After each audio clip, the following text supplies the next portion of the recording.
Hi, how are you? You okay? How are you?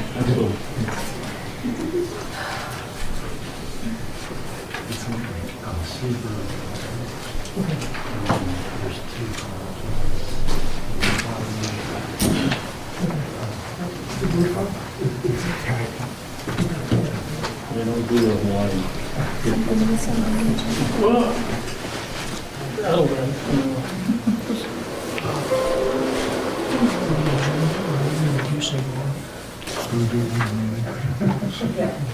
Okay, that's fine.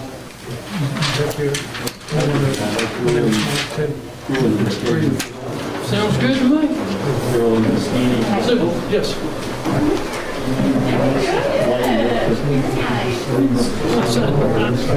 I did. We talked. Yeah, I know. I don't think I've seen so many contractors in one place in my entire life, man. We must be doing big things tonight. This weekend traveling around. We went to the Newcomer State Park. Going to Foster's Falls. Beautiful. Oh my gosh, that's gorgeous. I guess I'm holding up our meeting. Yes, you are.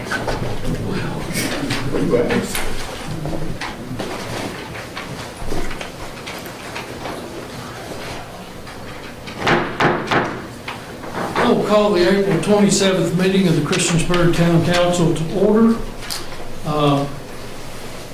In our moment of reflection, I hope that you all will keep the family of Assistant Fire Chief Jimmy Williams, who passed away on Saturday. Jimmy spent 54 years with the fire department, so his visitation was tonight, a nice turnout, and the funeral is tomorrow at 2, I think. And also, if you would keep Tom Bernard, who is Val Twitty's husband, in your thoughts and prayers.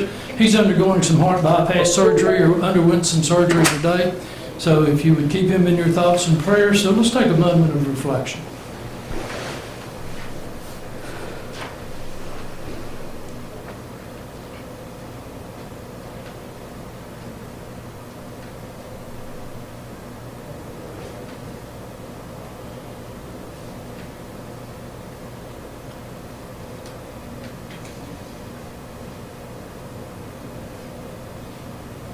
Thank you. And if we'll please stand for the Pledge of Allegiance, I'm going to ask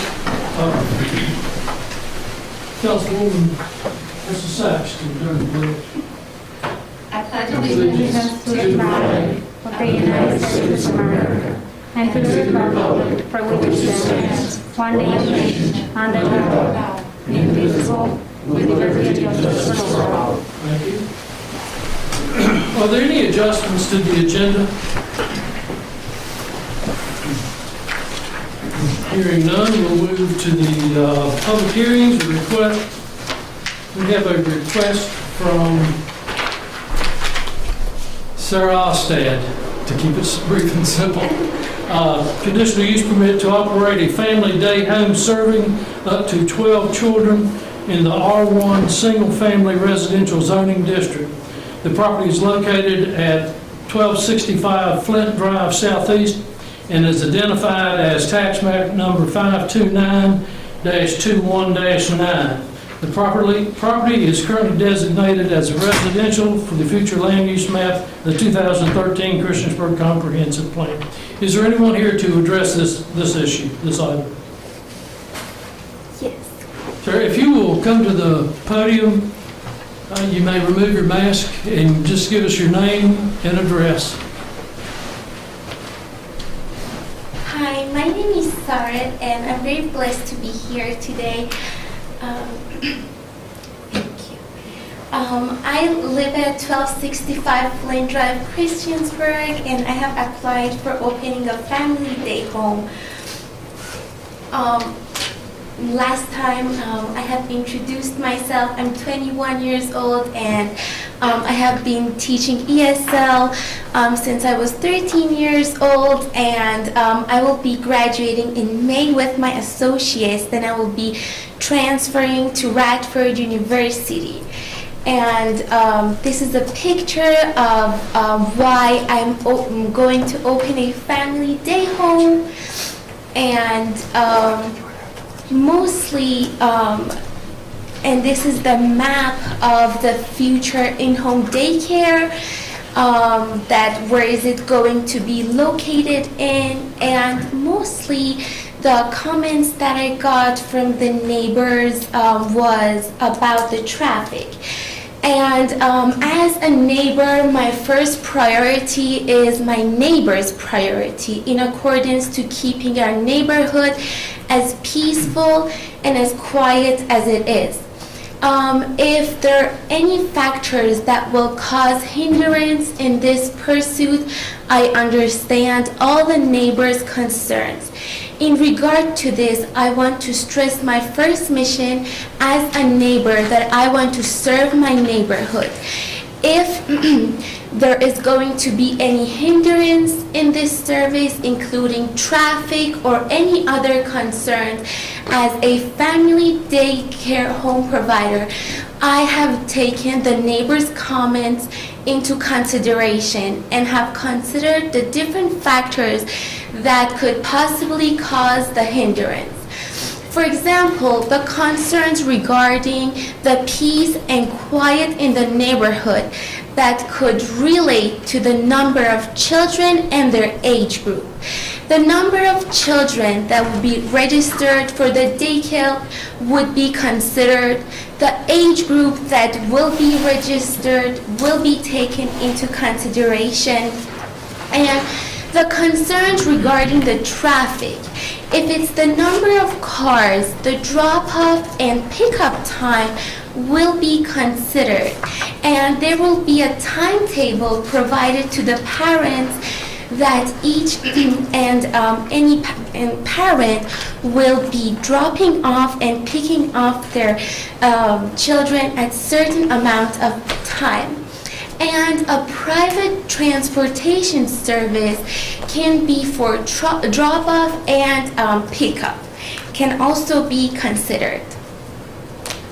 And this is how we're going to be COVID prepared.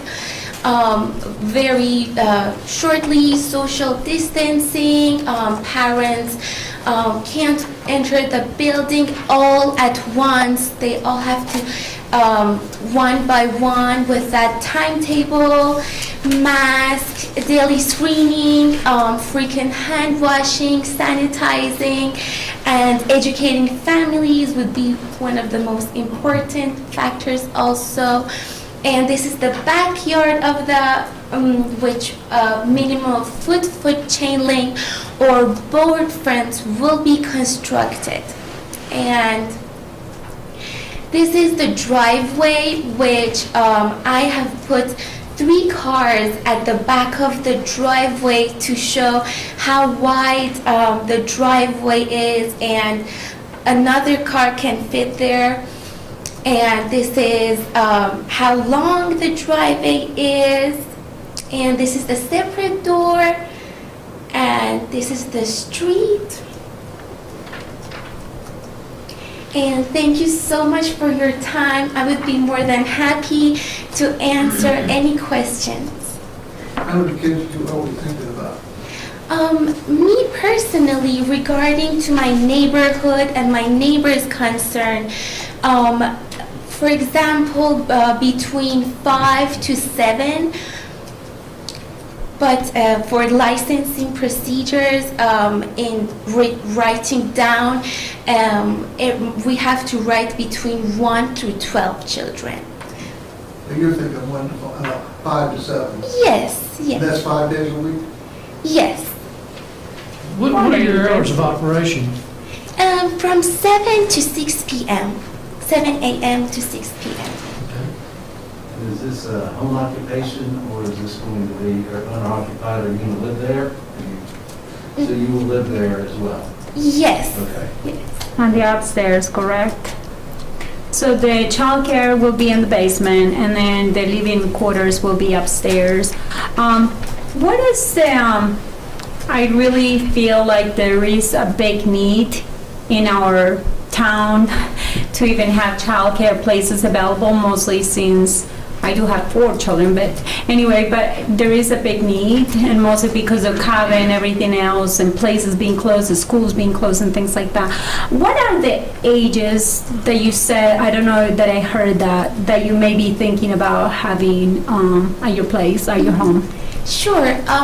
So me, myself, personally, I would be more than happy to have infants through 4 to 5 years old.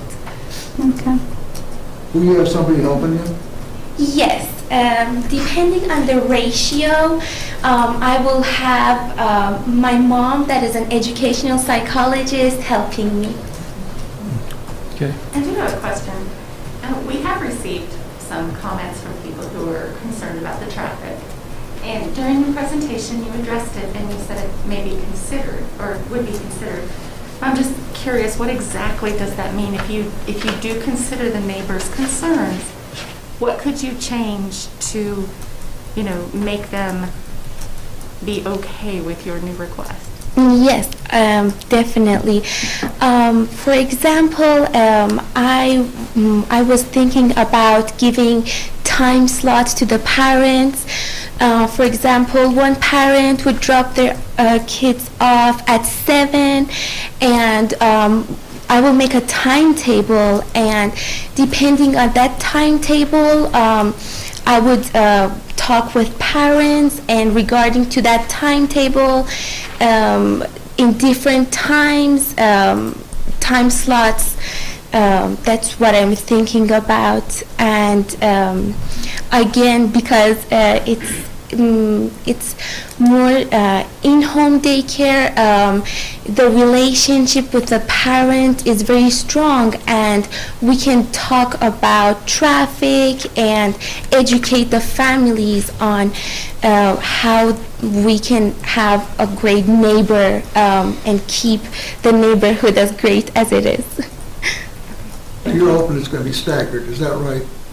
People not all going to come at one time, they're going to be sort of staggered? Is that what I'm hearing? I think so, yeah. That's what, she was going to have some time slots. Okay. Okay. Thank you. Didn't mean to jump in, but that's what I thought, sir.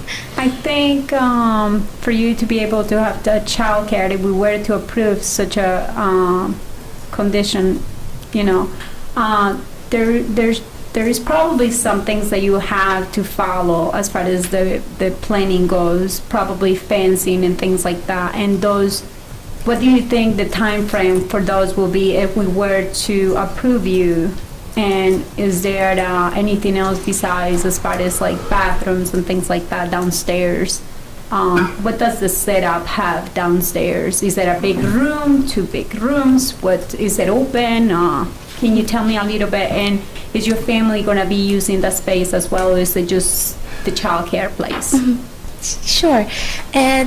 So our basement is a half done basement, and half of it is undone. That there's the laundry storage, and the other half that is done, it has carpet, rug, nice ceilings, and we're putting a bathroom for there because it wasn't finished. So that needed a bathroom, and in order for me to be licensed, to be approved, it needs a minimum of a 4-foot fence for backyard, and they will come and do inspection, and then they will approve the day home. I gotta say something, a compliment. You have done a really good job as far as Thank you. personally for me, you have done really good job presenting your presentation and coming over here, and I really adore you. I don't know why. Thank you. But it's I really good. appreciate You it. made me feel very comfortable. If I was as a mom, not as a Thank town council you. person, I can tell you. And I completely understand also the neighbors' concerns, and it seems to me that you do have a plan, and that will be time frames for people to come in. You have a long driveway for people to drop off the children, so there shouldn't be a way for people to really park in the main road and just, so, thank you so much. Thank you so much. I appreciate everyone's time, and thank you so much. This matter was brought before the Planning Commission, and I believe it passed 7-1. And there are 7 conditions. If you'd like, Joanne, I can read them to you. Do you want the conditions? I think I saw some stuff the other Okay. day, and I Okay. can look it up, but All thank you. I'm more than Thank sure you. they will follow on that if that was to pass. Thank you. Thank you. Thank you. Is there anyone else here to address this issue?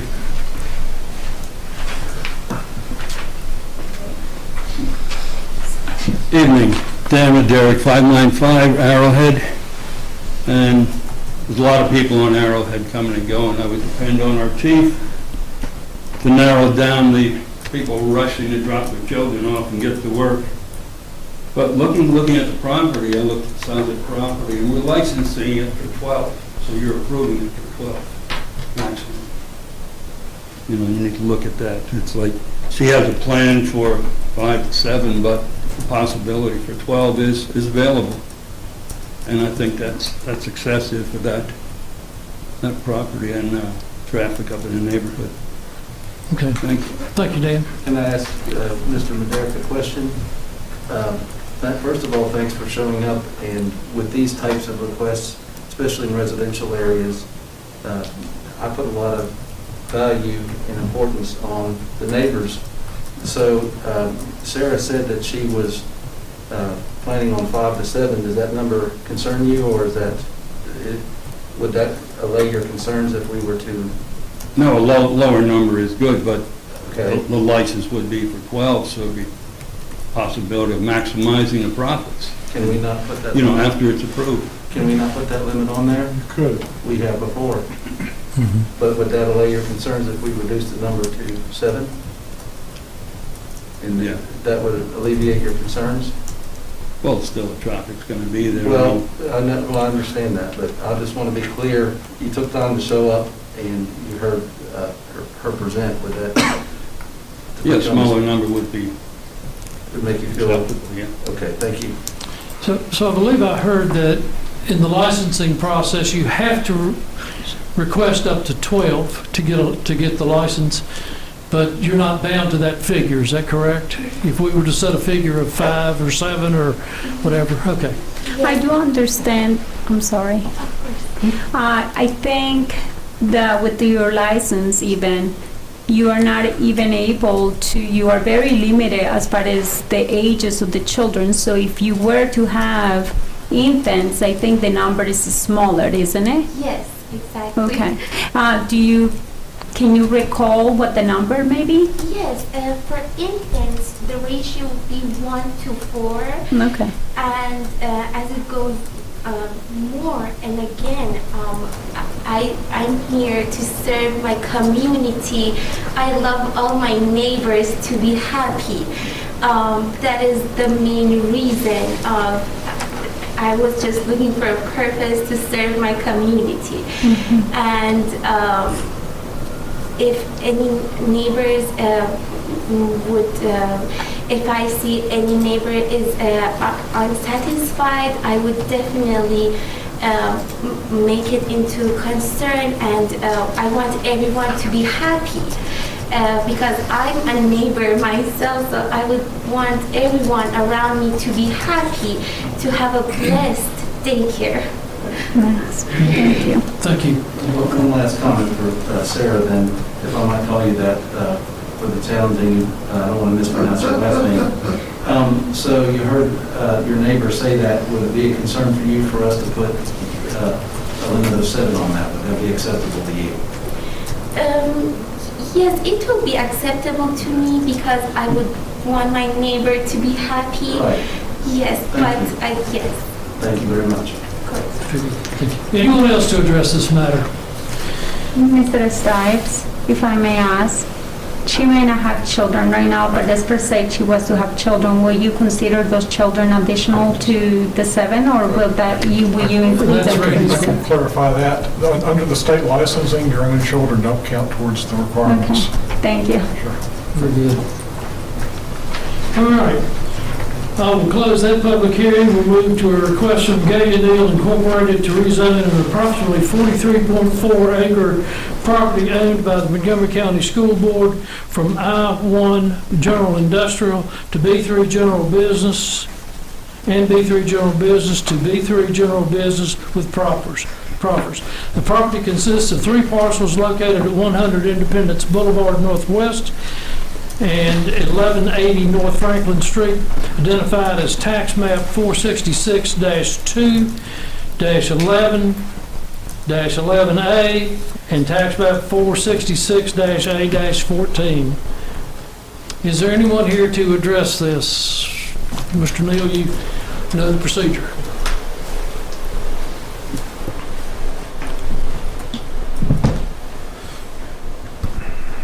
Good evening, Mayor, members of council. Appreciate your time this evening.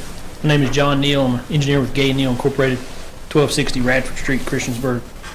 I've got a very brief presentation for you tonight regarding this request for rezoning. This is the Christiansburg High School rezoning on Independence Boulevard. This is a overview of the existing zoning map. And as you can see here, this is the Christiansburg High School property. And if you will recall, we were in front of you a month or so ago about the bus loop, which is that kind of parcel right there. And this property consists of 4 parcels, grand total of about 43 acres.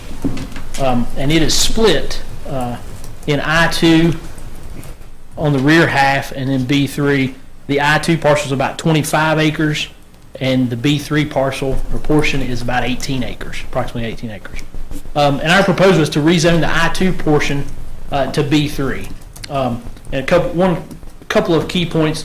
The proffer that we submitted limits the uses within the B3 to only this use right here. And as you can see in the B3, there's a bunch of uses listed as by right, and we have crossed off all of those other than like the utility stuff to serve the school and things like that.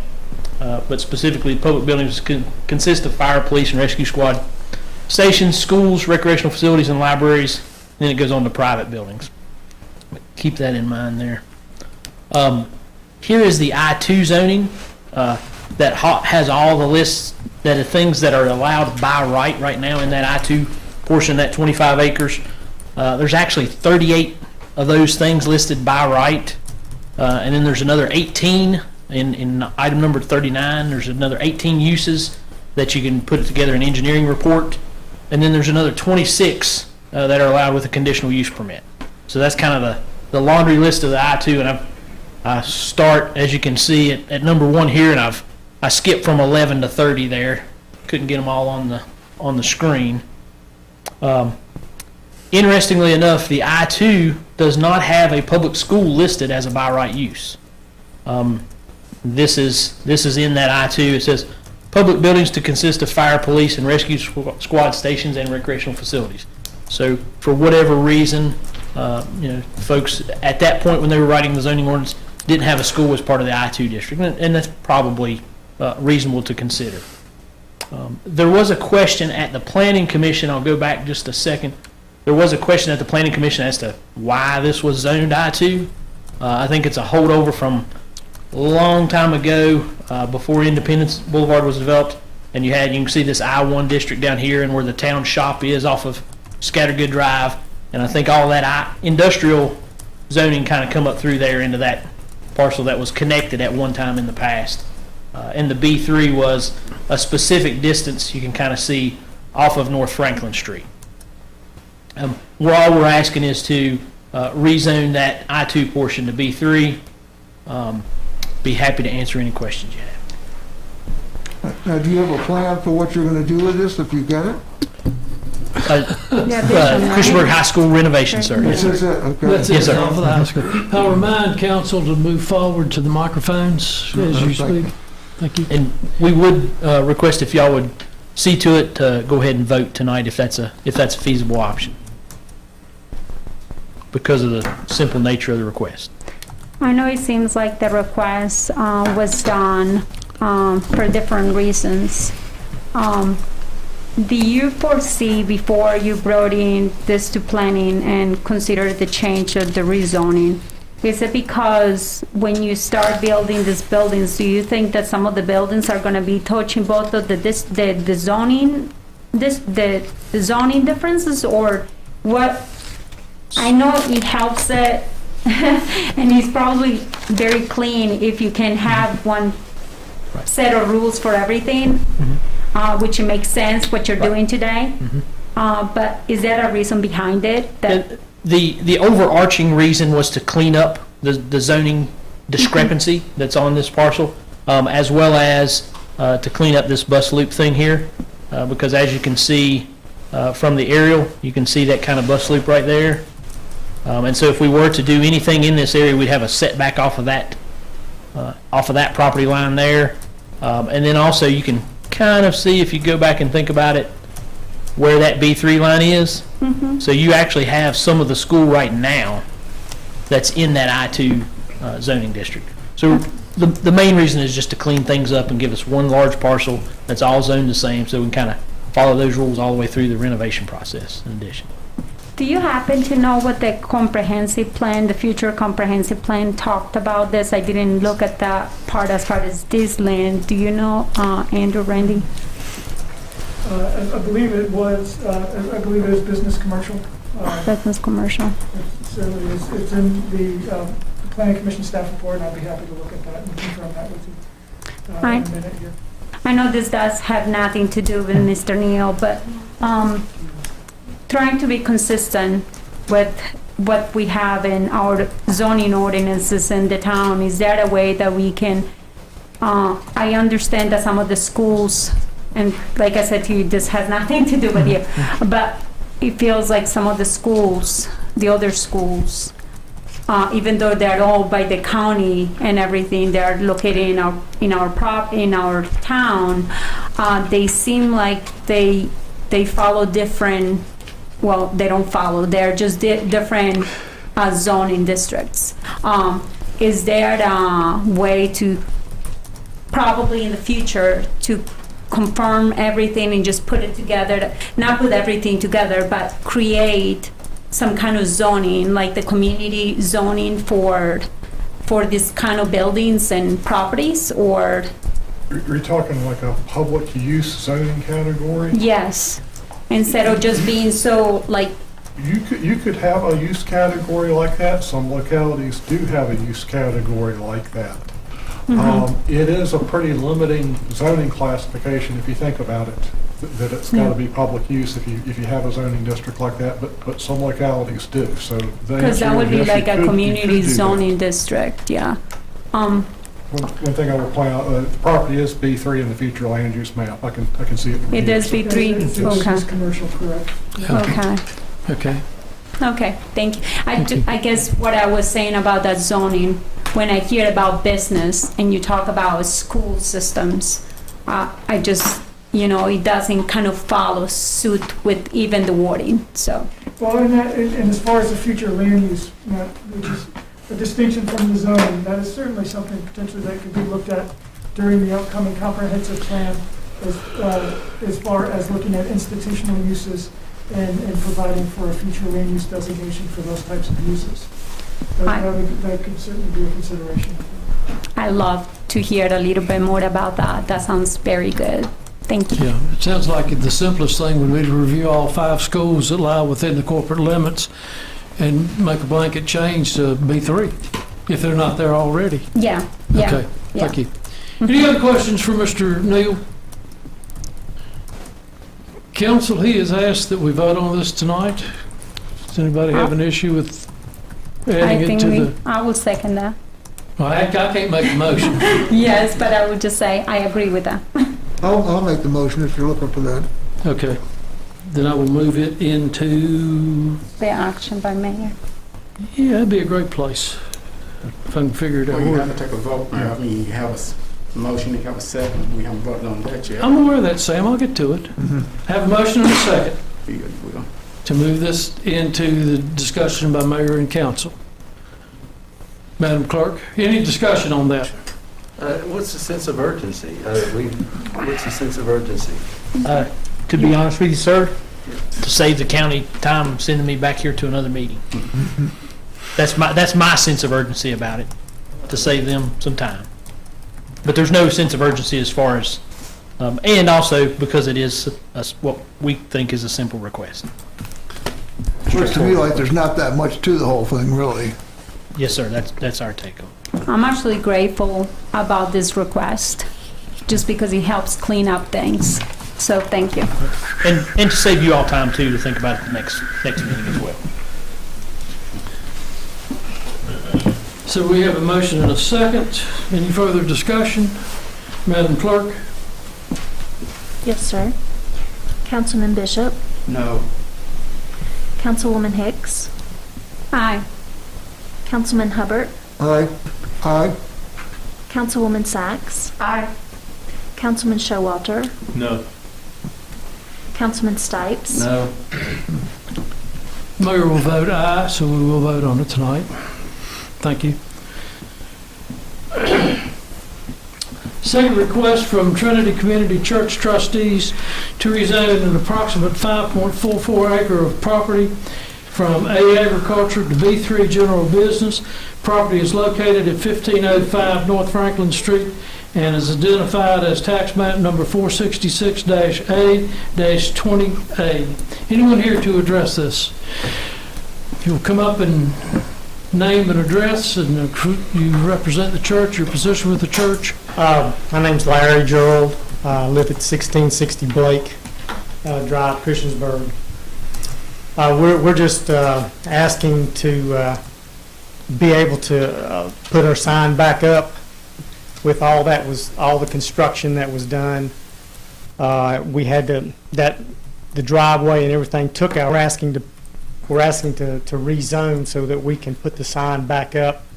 We're asking for we actually want to use an electronic sign, 3x7, and that's basically it. So you're representing the church Yes, sir.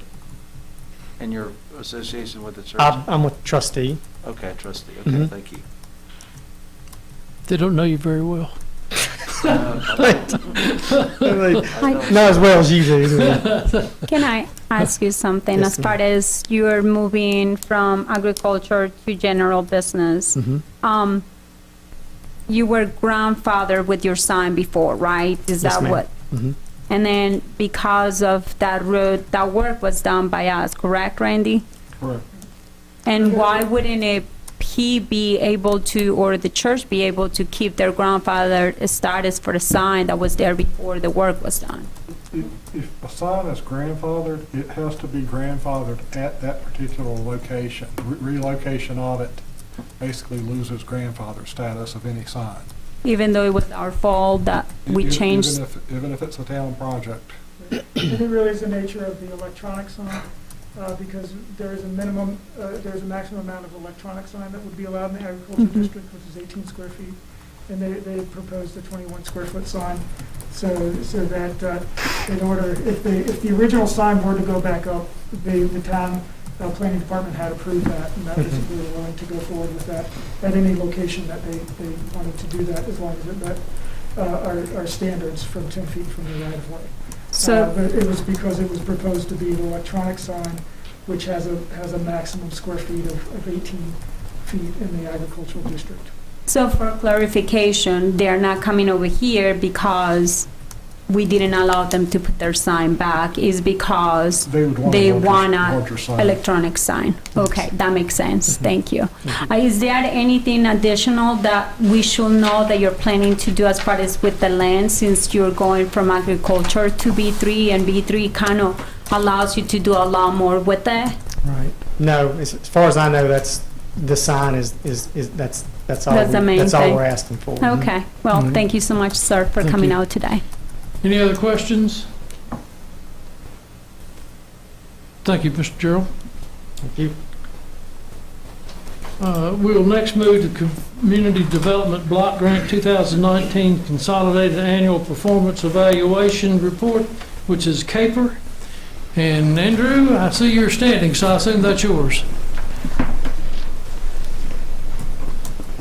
Yes, I'll make this very brief. It is a typical report that we produce after the year is completed for the Housing and Urban Development Agency. They require this. Each year, we have to do an action plan first, and then when the year's done, we do the CAPER. Because we are still planning to do the infrastructure project within the Park District, there really was not much to report this year. So the report does have all the required elements to it, as HUD does require, but as far as actual findings, there really weren't there weren't any, because there wasn't any action that the money was used for this year. We are hoping that it will be used in the next 6 months. Thank you. Any questions? Thank you. Thank you.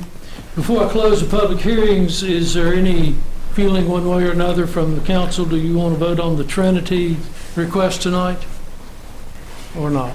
We normally take 2 weeks and vote on it.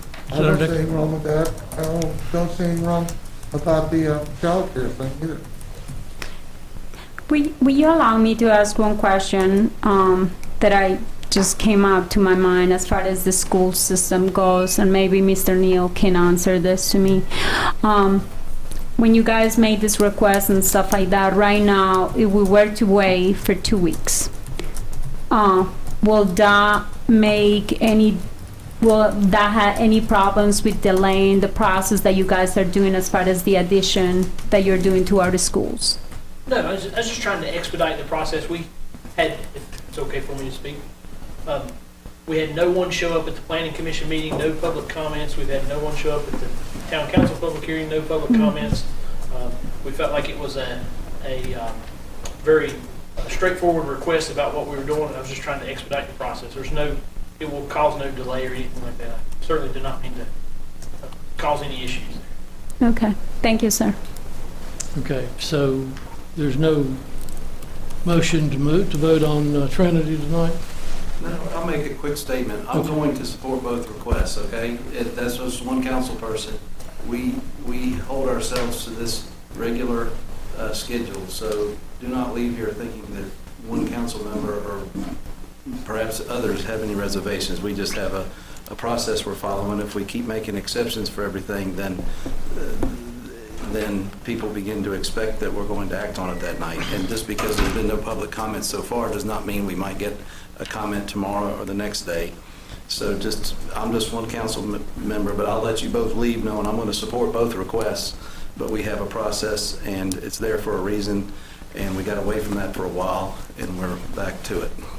On occasion we do, and this On is not occasion we do, this and is not it's a the really first good time reason. that we've made this change. I'm just speaking for Okay. myself. Very good. So, Mr. Hubbard, do you have a motion? Yes, I will, I understand what you're saying, Mr. Sipes, and that's a very good point. But I think that in these two cases, I think that we can move on. It doesn't seem like they're that difficult situations, and we want to keep things moving along as the summer comes on. And so I would like to make a motion that we do vote on the Trinity Community Church Good. issue. Do I have a second? Do not have a second, then that motion dies, and we will address it at our next council meeting. And I do hereby close public hearings. Under the consent agenda, we have approval of the minutes from April 13th, 2021. We have the monthly bill list. Schedule a public hearing for May 11th, 2021 regarding dedication of private drainage easement over 4 recreation areas. Schedule a public hearing June 8th for conditional use permit request by Aztec Rental, applicant on behalf of New River Community College for a contractor storage yard in the general in the general business B3 zoning at 412 Roanoke Street. We are asking to approve a resolution recognizing May 2nd through the 8th as National Travel and Tourism Week, a resolution recognizing May 6th through the 12th as National Nurses Week, resolution recognizing May 9 through 15 as National Police Week, a resolution recognizing May 10th through the 14th as United for Infrastructure Week, resolution recognizing May 2021 as Building Safety Month, and a resolution recognizing May 2021 as National Water Safety Month. Make a motion, we approve the consent agenda as presented. I'll second. The motion is second. Any discussions? Hearing none. Madam Clerk? Yes, sir. Councilman Bishop. Aye. Councilwoman Hicks. Aye. Councilman Hubbard. Aye. Councilwoman Sacks. Aye. Councilman Showalter. Aye. Councilman Stipes. Aye. That is 6-0. Thank you. Under introductions and presentations, we have Derek Mays, Program Manager for the Department of Criminal Justice, to present Police Department recertification document for accreditation. Well, Derek, you're healthy now, huh? You heard, did you? Yeah. I've got to be the luckiest guy in the world because 3 times I've been shut down and never a symptom, but 45 days. So Very good. 3 different times. And if you're comfortable without your mask, that's certainly fine. You may wear it if you'd like. I'm fine. Okay. I've been shot twice. How about your vaccines? Yeah, that's what I'm talking about. Oh, okay. I've been shot twice. I'm good. That's what I told the chief. It's a long history, y'all. I've been trying to get up here for 3 months. I told the chief, he said, are we good for next week? I said, yes, sir. I said, because I'm not going anywhere near Richmond until after I come to Christiansburg.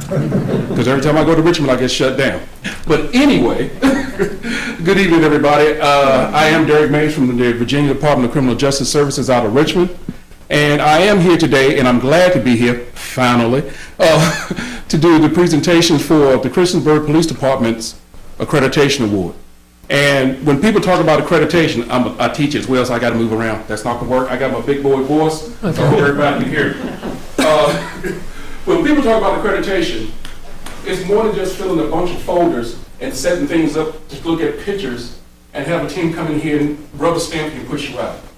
Accreditation means that you are doing what you're supposed to be doing by the numbers. It means transparency. Each and everything that PD does is transparent.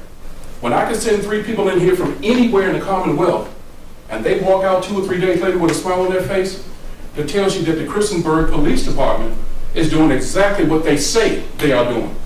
It's not just words on paper, it's actions pressed to the words to show it. And that's what's important about doing accreditation. One other thing I would love to say about them, and I'm going to, is as you look in that door, I've got 99 certified accredited agencies right now in Virginia through Biloxi. 99. Christiansburg Police Department is the only agency that has 3 certified assessors. That means that when I get into a bind, and I'll be the first one to tell you, I've been in a bind with COVID because people couldn't travel. Chief, he's been awesome. Donna, Tim, Chris, awesome. Because of the simple fact that when I call, all right, Derek, let me check. Let me run by the chief. I get a call back. We good.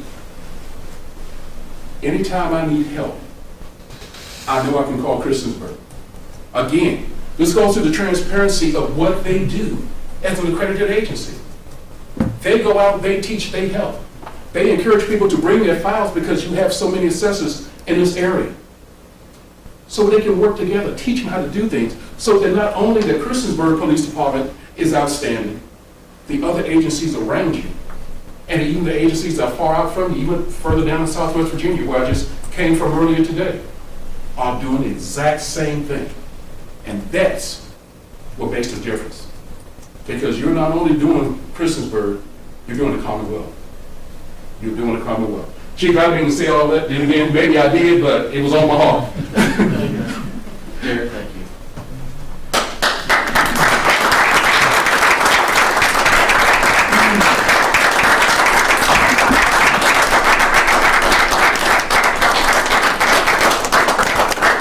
So you guys know why we love Derek Mays so much. Phenomenal man. Let me tell you, this man come up from Richmond. He helps us. He does a phenomenal job in DCGS with the accreditation program and also the Certified Crime Prevention Program and many other duties. As the state has started to cut back, he's gained more responsibility. But a phenomenal man who does great work in our Commonwealth. We're proud of accreditation. We're proud of accreditation because in today's world, in today's society, law enforcement has to be at a higher standard. And we are at a higher standard. Derek can attest to this, but we are recertified every 4 years. For the last 8 years, we have had 100% accreditation status, which I don't think that happens. I don't think that's happened in a long time. It's not all. It's not all. And a lot of that, and I don't want to interrupt you, Chief, and steal no thunder, but a lot of it simply comes from the fact that the things that we used to do, even accreditation, we're doing cleaner now. We're doing better now. We're more transparent than we've ever been before. And that's what makes the difference. And that's what makes the difference. And so, yes, the agencies do exactly what they're supposed to do. Christiansburg is a fine example. They are my leading agency out this way. I have absolutely no problem saying that. Now, I know Campbell County and a few others might be a little hot with me, but they'll be all right. Well, accreditation status, as I said, is so important. This town council and the 23,000 some odd citizens in this community expect me to present a professional law enforcement organization. And that's what I'll continue to do, because that's the expectation. And as long as I stand in this position, we will be tip of the spear. And I can promise this council that, and I can promise our citizens that as well. I would be remiss because I am not the accreditation manager. We did not get 100% 8 years running because of me. It's because of these three standing here, Lieutenant Tim Brown, Donna Akers, and Chris Wiscarson, who are phenomenal assessors, and I'm proud of each of them, and I thank the good Lord every day for their service. And council, I appreciate your support because you give us the tools we need to be an accredited law enforcement agency. So thank you. And I also would like to take a moment and thank the community, because the job that Christiansburg does, they can't do without the community support. Always remember that. It's not just the PD. It's not just you all in the city council. It's those 23,000 citizens that he just talked about. That's where it goes. That's where it truly hits home if you take the time to think about it. Because that's who you're protecting. That's who you're serving. That's who you're leaving home from to protect, not knowing whether or not you're going to make it back, especially the way our world is today in law enforcement. So yes, Christiansburg Police Department, excellent agency. Wouldn't have it any other way. Wouldn't have it any other way. Congratulations. Anybody got a camera? I'm waiting for an altar call, Derek, and I'm going to come up. You know, my dad and my brother are preachers. My dad and my brother are preachers. Well, you definitely sound like an uplifter preacher. I tell you what. I'm going to behave. Your heart for whatever you're doing with the criminal justice today is what kind of people we need in leadership. And thank you so much for being there. Well, thank you for that. Thank you so much. Thank you so much. Thank you, Derek. I had the opportunity, I was invited to sit in on the exit interview or with the accreditation board and with the police department, and it was, how many files did you look at? It's 190 files. It's over 547 bullets. So when you combine the two, you're looking at 700, 800 different items. And that has to be reviewed each year, 4 years. That's a lot. And they had a clean whistle, huh? Clean whistle. Very good. Thank you. Clean whistle. Yeah. Thank you. Thanks. Next, we have CEO Executive Director Ryan Martin to present on YMCA at Virginia Tech Operations and Programs.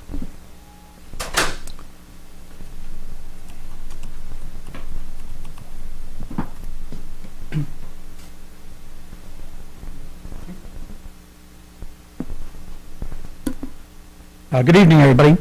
My name is Ryan Martin. I am the Executive Director and CEO for the YMCA Virginia Tech. I reside at 1631 York Drive here in Christiansburg, Virginia. And I'm going to talk a little bit about the YMCA and the programs that we have. The first thing I want to do, though, is thank you all very much for approving the use of the storage space in Christiansburg It's going to really make a big difference as we have more furniture and other goods donated to the thrift shop this year. We always run out of storage for that, so having this space is going to really help out a lot with that. A lot of people kind of, when they think about the YMCA Virginia Tech, they think that we are just a thrift shop, and that is one of our program elements, and really it's our biggest business element that drives all the nonprofit activities that we do. Obviously, we are incorporated, and in order to do all the programs and pay for the payroll and pay for the utilities and bills and everything else, we've got to have a money driver, and that comes from the thrift shop. A little bit of history about us. We were founded in 1873. We're almost 148 years old. We're one of only 8 remaining campus YMCAs in the United States. Most others that you might know about are swimming pools and gymnasiums. We really exist to do leadership development with Virginia Tech students, getting them off of campus out into the community, and finding ways to engage the community in good programs that make a difference to the citizens that live there. And I'll talk a little bit more about that in a few moments. One of the oldest incorporated organizations in the area. Virginia Tech was founded in 1872, so we were founded 1 year after them. Some just traditions that we have either started or are responsible for. We did start Hoagie Stone as the architectural indication for the university. We also built in the corner here, you see, the first student center on campus. That was commissioned in 1899 and opened in 1901. You can still see the YMCA square there in the corner. It's now being used by the College of Liberal Arts and Sciences as their headquarters for their operations. A few people that are just of interest and notoriety, or fame actually. Paul Daring is one of the former directors of the YMCA, my position. He has a hall named after him at the university. Al Payne is also a former predecessor of mine many years ago, has a name building for him. And then Robert Pamplin did endow the Pamplin School of Business at the university, and he cared very much about the Virginia Tech YMCA as well, so he gave us some money to help run our programs. We were originally the student affairs for the university, so we did the handbook and did orientation and camp. We provided housing for the university. It was at 25 cents a day at the time, and that turned into the Department of Residential Life on the university. We developed a student work program, which developed in the financial aid office at the university. And so we've really had quite a bit to do with Virginia Tech in many ways. But the key things I want you to know about are also what we do in the social programs. We've always been really pro-social in everything that we've done. The first female students at the university found some safe haven with us when they were ostracized a bit. The first African-American students also were very ostracized, and they found refuge and safe space within the YMCA at Virginia Tech as well. And then the YMCA did help with integration of regional schools when that became a mandate from the state. There are several programs that have graduated from the Y. The Cranwell International Center, which does a lot of international activities for the university, did grow out of a program that the YMCA started. The Office of Sustainability and all the recycling programs at the university started with Virginia Tech, YMCA Virginia Tech students as well. We are also very key in doing leadership development so that students get experience in their classes that is going to be germane to what they apply in the curriculum with us, the field with us. So that led to VT Engage. And we started the community gardens in the 70s for the town, and that has been promoted to the town itself. As I mentioned, the thrift shop does a lot for driving our economic activities and provides a lot of resources for us.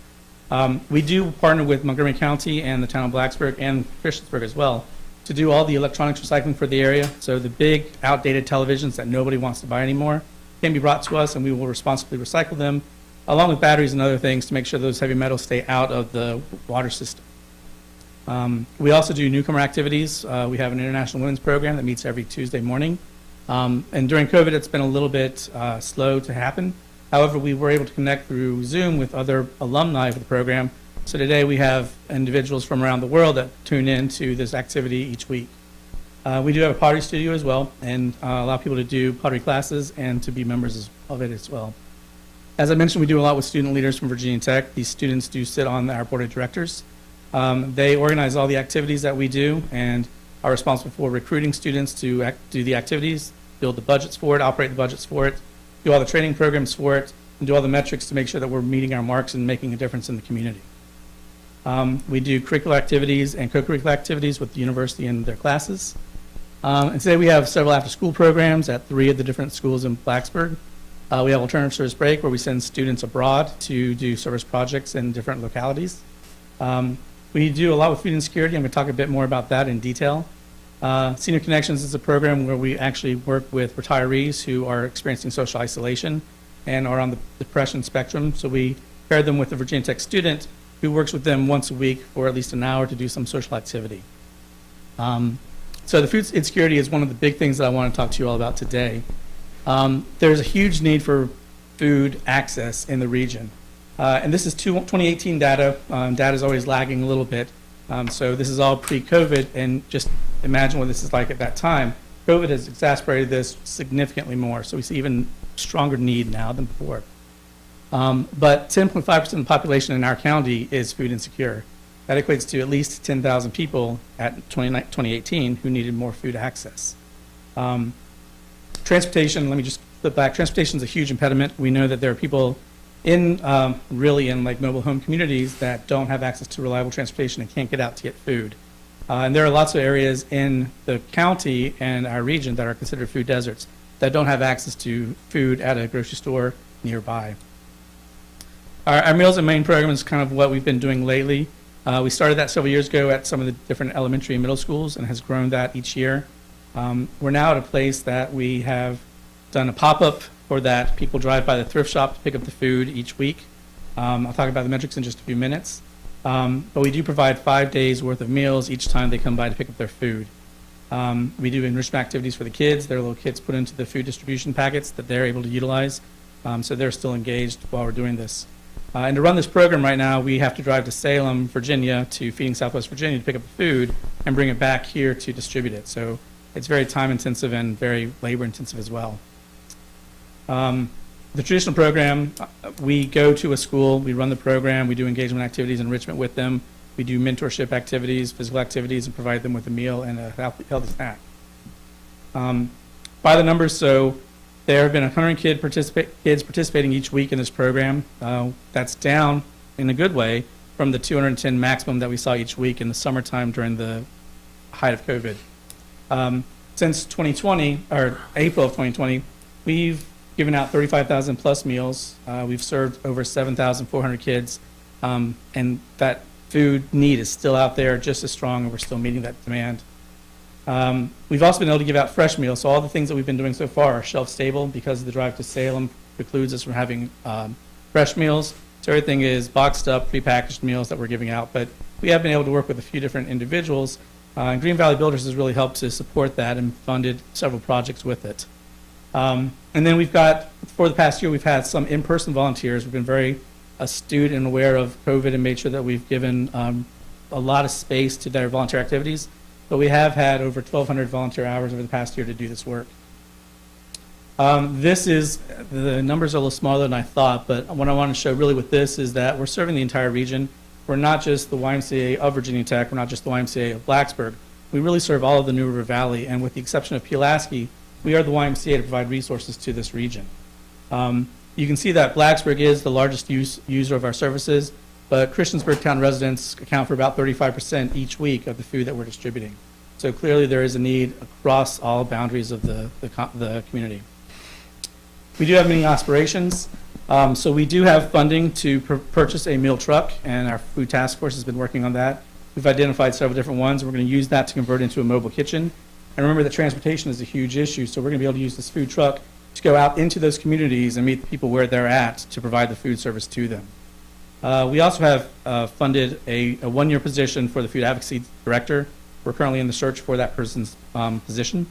And we do have the business plan in place that will allow that position to continue on once we're rolling and have all these things in place. We're looking at becoming the region's USDA sponsor, so instead of having to go to Feeding Southwest Virginia in Salem, we will be able to source the food ourselves, but we'll also be able to source food for any other organizations and agencies that are using USDA dollars and give them the fresh meals here locally so we no longer have to have that transportation issue. We are looking at trying to source it because we want to be able to make sure we've got good quality food to these individuals and not just the shelf-stable food, which is good and important, but it's not as healthy and nutritious as the fresh meals can be. So our current needs, we are looking for a facility that will allow us to do several of these activities. And actually, we've had an update that the Moose Lodge is going to partner with us on this. They're providing us with their space, which has got a really great commercial kitchen and about a 5,000 square foot space that's going to allow us to do a after-school program that's fully subsidized by the state of Virginia. And at that program, those kids, instead of having to go home to an empty house, will be able to come to our location, do enrichment activities, have a healthy meal before they leave, have a healthy snack before they leave, and then have some Virginia Tech students there as role models to give them some aspirations to strive for as well. We're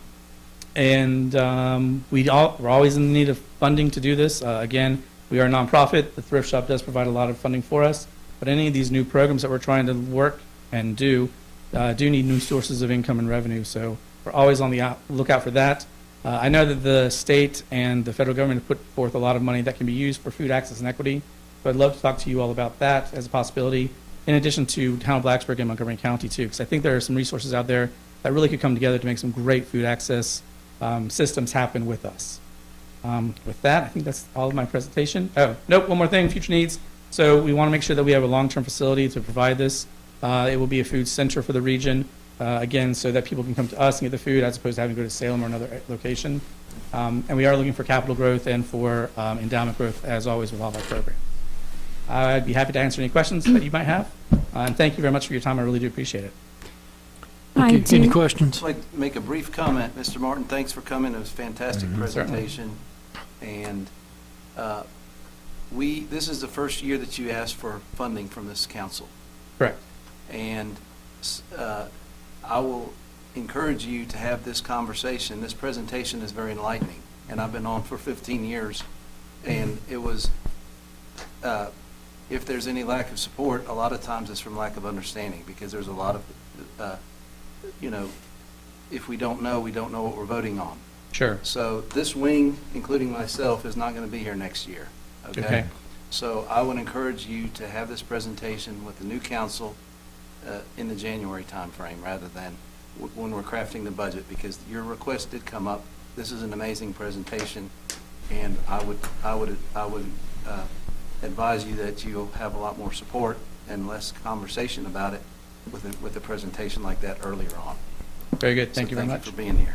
What he's saying is, this has really been an eye-opener for all of us. I think Okay, that's good. I'm glad to hear it. And the timing would be even better for you, that was a great job. Thanks. Thank you. Thank you All for right. being here. Appreciate Certainly. it. You're welcome. Thank you for Thanks, Ryan. coming today. Sure. I do have a question as part of the, I saw in there that you have 88 volunteers. Are the majority of them students from Virginia Tech, or? It's very split. So during the fall and the spring, kind of in the middle of those months, we do have a lot of Virginia Tech students. But then when they're gone for vacations and breaks in summer, we do rely on the community for a lot of support. And one of the other programs we're doing right now, the university has a program, an educational project where they're testing the exposure of more heat to chickens to see what it does with their eggs. That means they have all these extra eggs. So we've been able to gather those up, and we're able to distribute 2,000 eggs to the community each week. And so we do have community-based volunteers that are helping us clean that, prepare it, and get them packaged. So it's really a broad mix of both students and the community coming together to support this. I do see the, you put it in there that 35% of the population are from Christiansburg that are using these services. Can you explain to me how is that happening a little bit? Because I saw the after-school programs were normally schools in Blacksburg, right. And then as far as the food and the meals goes, there were also the locations, and I probably saw it really quick, but I thought they all looked like they were in Blacksburg. Right. So right now, USDA has changed their requirements and are allowing people to do grab-and-go pickups as opposed to having to be at a site. So that means at our thrift shop location, we've been able to set up a shop and people can drive by in their cars and just pick up a package and drive off from that period. Usually we have to vet the individuals that are going to take part in it to make sure that they are of need. We have to make sure that they're staying on site to do that. But because of COVID and the restriction waiver, we're able to let them just come by, pick up the food, and go. And then the only things we ask is, how many do you need and where are you coming from? So that we can kind of figure out how many families there are. Again, transportation is an issue, so people come by and they're picking up food for 10 people in their SUV because they're going back to, frankly, a mobile home unit, and that nobody else can get there from there. So that's how we're doing it right now, and people are coming from Christiansburg to our site to pick up the food and letting us know where they're So they are doing their own transportation. And as far as you're not asking for addresses right now, so that may be Christiansburg people from the county that don't necessarily That live is in the true. town. Correct. Okay. Right. And it's the same thing with Blacksburg too. Like some of the places we do are Blacksburg residents, but they're Montgomery County actually. So there is some waiver there in the numbers. Now, for the after-school programs, is that something that it's also open to Christiansburg school students that may be able to participate in those programs? So and it how will can they be do that? Coming this year, thanks to the Moose Lodge giving us their space, we'll be able to start accommodating Christiansburg residents and having the students come there. We do have to figure out how to arrange transportation, so we're going to have to figure out from which schools people are going to be sourcing to come to us and figure out how to pick them up. But then, really, because of that 5,000 square feet space that they've got, we'll be able to accommodate 90 kids in Christiansburg for that. And again, these are going to all be subsidy-based kids, so we know that they've got the need. It's just a matter of getting them there and engaging them. Now, just out of curiosity for the people that may be watching this and may not have the abilities to get food on the table, how are they able to pick up those? What days do you have that are pickup times for meal pickups at the YMCA in Blacksburg? Right now it is every Monday and every Friday. On Monday, it's at Prices Park Elementary School, just in the parking lot, and they drive by. They'll see the YMCA truck out there with the big Y logo. They just drive up and let us know. And then every Friday, we also do it from the thrift shop location. It starts at 4 o'clock and it goes until 6 o'clock. And again, people just drive by, let us know who they are, where they're from, how many they need, and then pick it up and go. Awesome. Thank you so much Sure, for you're welcome. answering all my questions. Absolutely. Thank you. Thank you all very much. Ryan, what's Yes. the hours of operations for the Moose Lodge? Well, when we do the after-school program, we'll be using the kitchen to do some food preparation, so that's going to vary a little bit. But for the after-school program, it's going to be 2:30-ish until about 6 o'clock, 5:30 or 6, to give families enough time to come pick up their kids. All right. Terrific. Thank you. Sure. Thank you all for great questions. I'm sorry. That's He okay. Is there a price for that? Is there going to be a cost for the after-school program, and what are the requirements? Can you remember some of them? Well, so there's not going to be a direct cost to the families. It is subsidy-based. We'll be working with the families to work with the Department of Social Services and the Department of Education to be eligible for the subsidy that will be provided. And then, depending on what their subsidy rate is going to be, that will dictate how much they might have to pay in addition to the subsidy, and that's all decided by the state. But at the maximum, I think the subsidy covers up to $27, I believe, per day per kid, and that allows for, obviously, us to cover the cost of those children, the educational components to it, the food that we're going to be doing with them, and the cost of instructors and teachers that are helping them with their activities. Well, you were a great source of information today, and I'm more than sure people that are watching today, they're probably really excited to hear this. So thank you so much for coming to Christiansburg and serving some of our community. You're welcome. Thanks. Sure, Thank you, Ryan. all. Any other questions? Thank you. Thanks for all the time. I really appreciate it. That's good. Next, we have the finding and recommendations of the Stormwater Enterprise Fund Committee, presented by the committee facilitator, Andy Kassoff, Director of Wetland Studies and Solutions Incorporated, and Committee Chair Steve Simonis.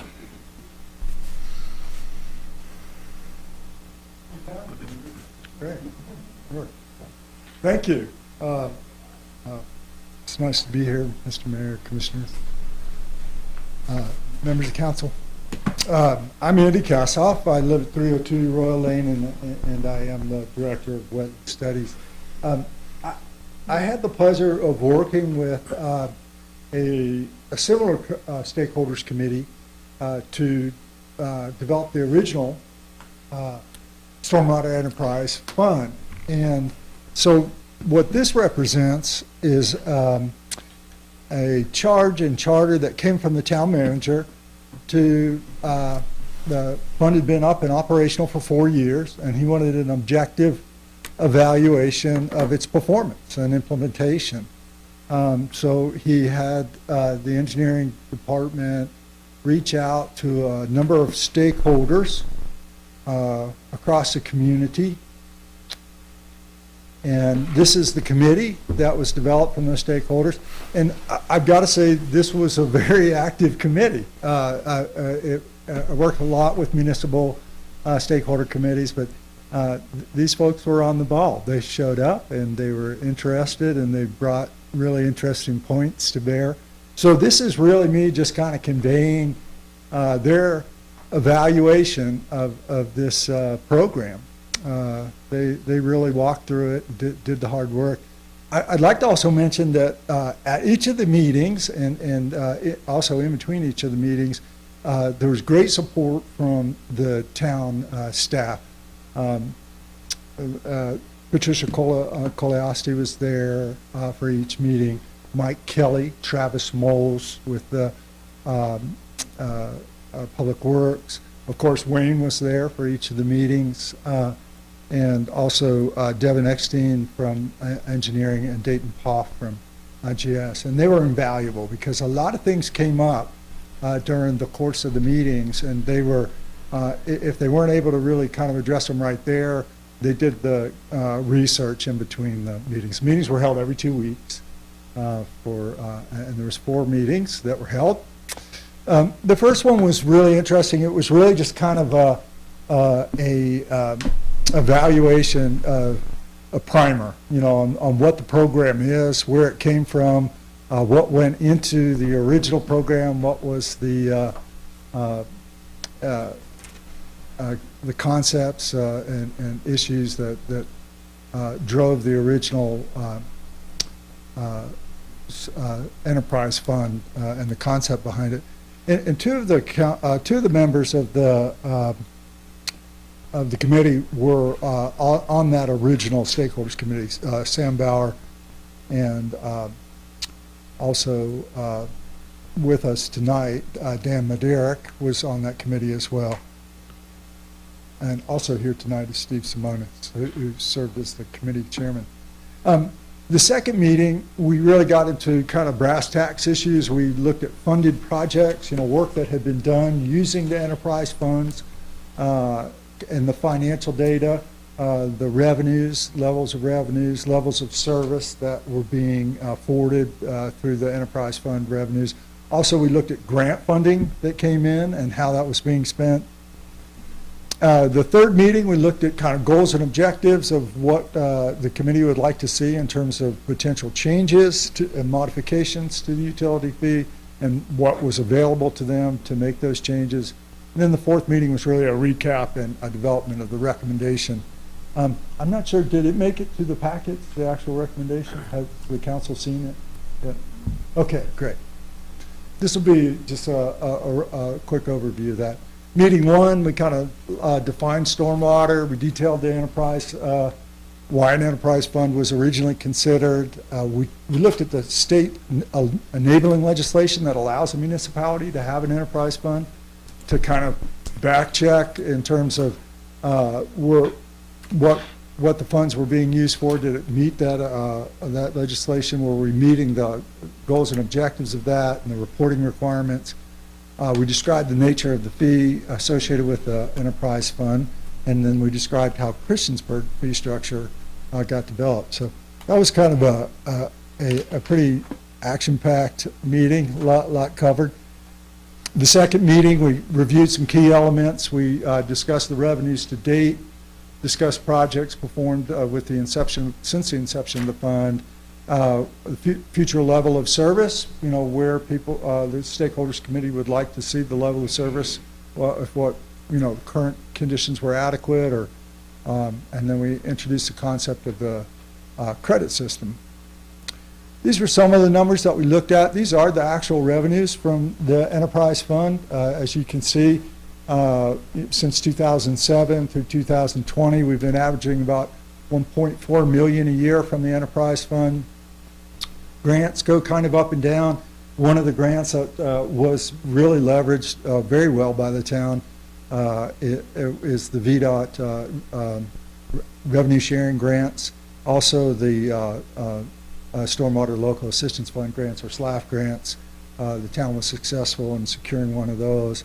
And then the expenses, and then the balance. It's a very well balanced financially. Money in, money out is very well managed. It's not going into the red. This is one of the things that I really wanted to look at And Val Tweedy was able to provide us some data for this. And we looked at the actual operational costs, you know, what we were spending on kind of operations, running the critical, you know, one of the things we looked at under the first meeting is why we have an enterprise fund. And one of the critical reasons is, there, you know, Christiansburg is one of those perfect storm communities in the sense that they're both an MS4. They have to implement their own Virginia Stormwater, their VSMP management program, and they have we discharge to TMD total streams that are known as TMDL streams, or total maximum daily load streams, which essentially it gives the MS4 permit the kind of the teeth of federal law. You know, you get assigned waste load allocations that you have to meet. So there's a lot of obligations that got heaped on the town, and we wanted to look at, you know, what are we spending as a percentage of that those enterprise funds on maintaining those obligations, meeting those obligations, and what are we spending on capital projects. And you know, over the last 4 years, it's averaged about 2.2, the ratio of 2.2 capital operational.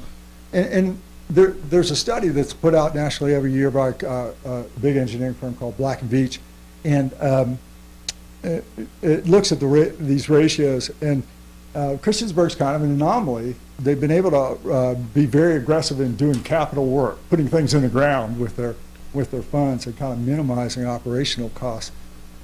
Typically, that ratio for municipalities less than 50,000 people is less than 1, and Christiansburg's been about 2.2, which is what that says is the community is getting a lot of tangible work for the fees that are being raised, fees and grants that are being leveraged, and fees that are being raised. So. In the third meeting, a couple questions came up through the funding. You know, one of the concerns is that the VDOT revenue share funds are in suspense through 2025. SLAF funding is kind of very competitive, and at the time, you know, was in question. So we wanted to see what we could fund in the absence of grants, grant money. You know, what that would look like, and then we wanted to look at modifications to the enterprise fund. Some goals and objectives that would drive that, and we initiated ideas for recommendations to council. This was one of the questions that came up, and we were able to pull the data up for financial data. And the big question, you know, is if we just had the revenues, the revenues from the enterprise fund, would we be able to cover our obligations, and will we have anything left over for capital? It would be a reduced kind of capital number, but you know, the program would get by. Operations would be able to proceed without a lot of problem with just the current level of funding from the enterprise fund. So in the fourth meeting, we recapped that. We went into some kind of a deeper dive on the operational costs. There were some questions. People wanted some additional data. Wayne was able to push that out to the committee, and we pulled that back and kind of went over that in detail. And then we generated some draft recommendations, and we appointed a chairperson. One of the big questions that came out of that was there was some proposed, and we'll go over them, the proposed modifications to the enterprise, to the credit manual to kind of meet some goals and objectives. And they wanted to know what would be the impact to the overall revenue from that, some critical changes of the credit manual. And what we were able to determine was the actual dollar amounts were not that significant, but that there would be great benefit to the town because the modifications to the credit manual would allow for maintenance agreements to be in place that would be very valuable for the town and very helpful towards meeting water quality goals. So this was the conclusion that the committee came up with.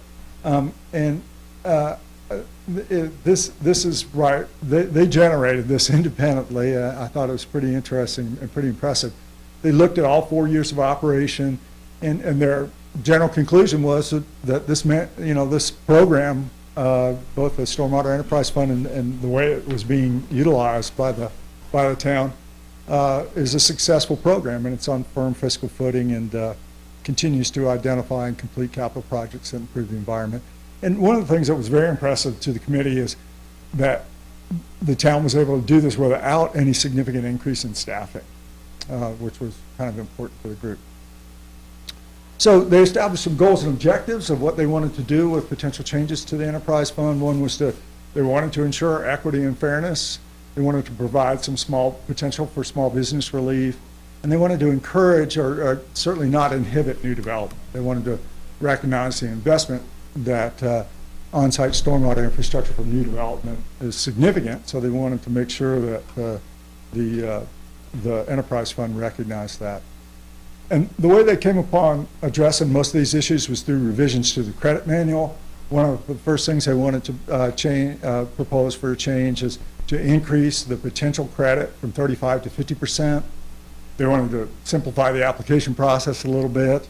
They wanted to remove some of the more arduous requirements in the credit manual, such as built surveys for existing best management practices. They wanted to and they wanted to revise the available credits to more accurately reflect design practices.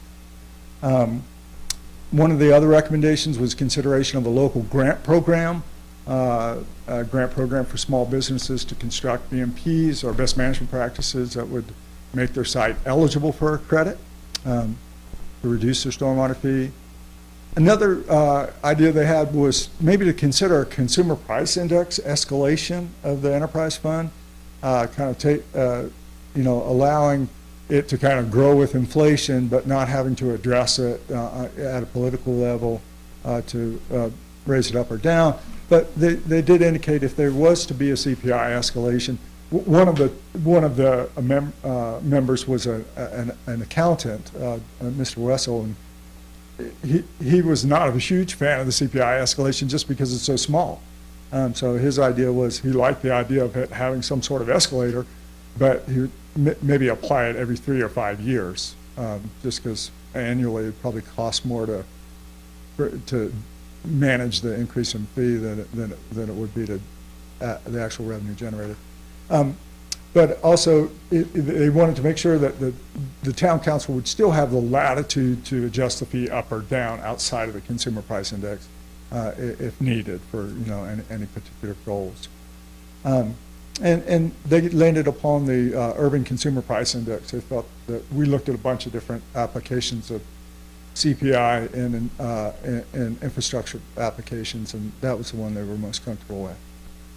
And then increased public outreach. I thought this was probably the most interesting recommendation, but many of the members of the committee felt that their participation in committee was so kind of eye-opening. I think, Mr. Sipes, you said that at the previous presentation that education is critical, but this process served as an education for them, and they learned so much about the benefits of this fee and program and the implementation of the fee that they wanted to push this out to other citizens because they felt like they were really enlightened by the value that the town was getting from this fee process. So that was really in a nutshell. I think we did generate an actual sort of memo to council. This summarized some of that, but overall, it was a really transparent process. There was a lot of participation from the committee, a lot of participation from the town staff, and overall, I was very impressed with the recommendations that they came up with. Any questions? Yeah. I'll make a brief statement. Sure. That's an amazing working group there. I did not attend the meetings, but looking at those, probably 80% of those individuals, I know who they are. And to speak to this council, the people that are working on this committee, the majority of them are directly affected by this fee. Yeah. And that's very important to note that this working group was very well identified, but it's also the people that are being, as Sam Snead would say, they're paying the freight. and the fact that they came up with this, whatever the recommendations, I'm going to accept this based on this working group. And it was a great presentation, but I just want to point out to council that these are the people, the majority of which are going to be directly affected by this. Yeah. So. And they brought that to the table. It was good. They understood that. So they had, they were willing to do the work. Right. When you were talking about credits, adjustment, as far as some of the fees and things like that, you're only talking about businesses, right? Right. Yeah. Okay. Yeah.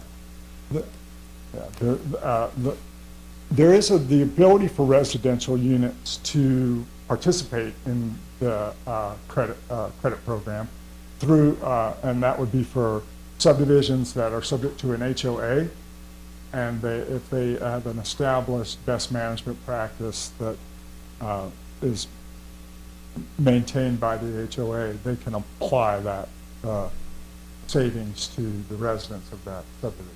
Individual residents would not be eligible because there's a cutoff of a single ERU or a single monthly fee of $6 a month.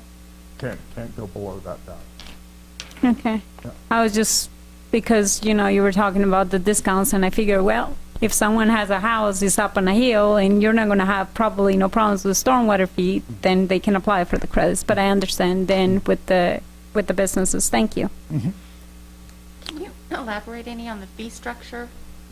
When you all talked about the fees, were there any changes or concerns brought up? No, there wasn't.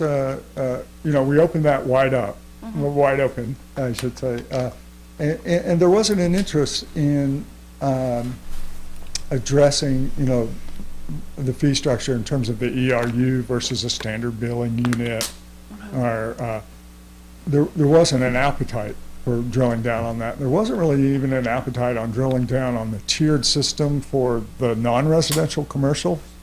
We looked that over, and everybody felt it was pretty equitable, and it, they were in agreement with the original committee's concepts for that, of trying to create, as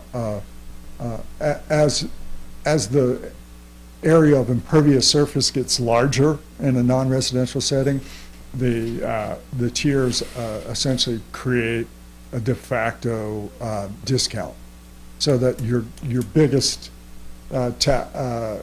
corporations, your biggest tax-paying entities are not burdened considerably, so anyway, they understood that, but they weren't interested in manipulating that. The only sort of fee element of the fee that they were interested in addressing is the consideration of the application of a consumer price index, just to kind of allow the fee to kind of evolve with inflation, or general price increase. I guess to be able to get those credits, there is some special things that you may have to follow, as far as like you have to be able to have your own water ponds and things like that, or is that something that that's what you're looking into? That's a great question. Actually, the way the credit manual is really devised is based upon design requirements.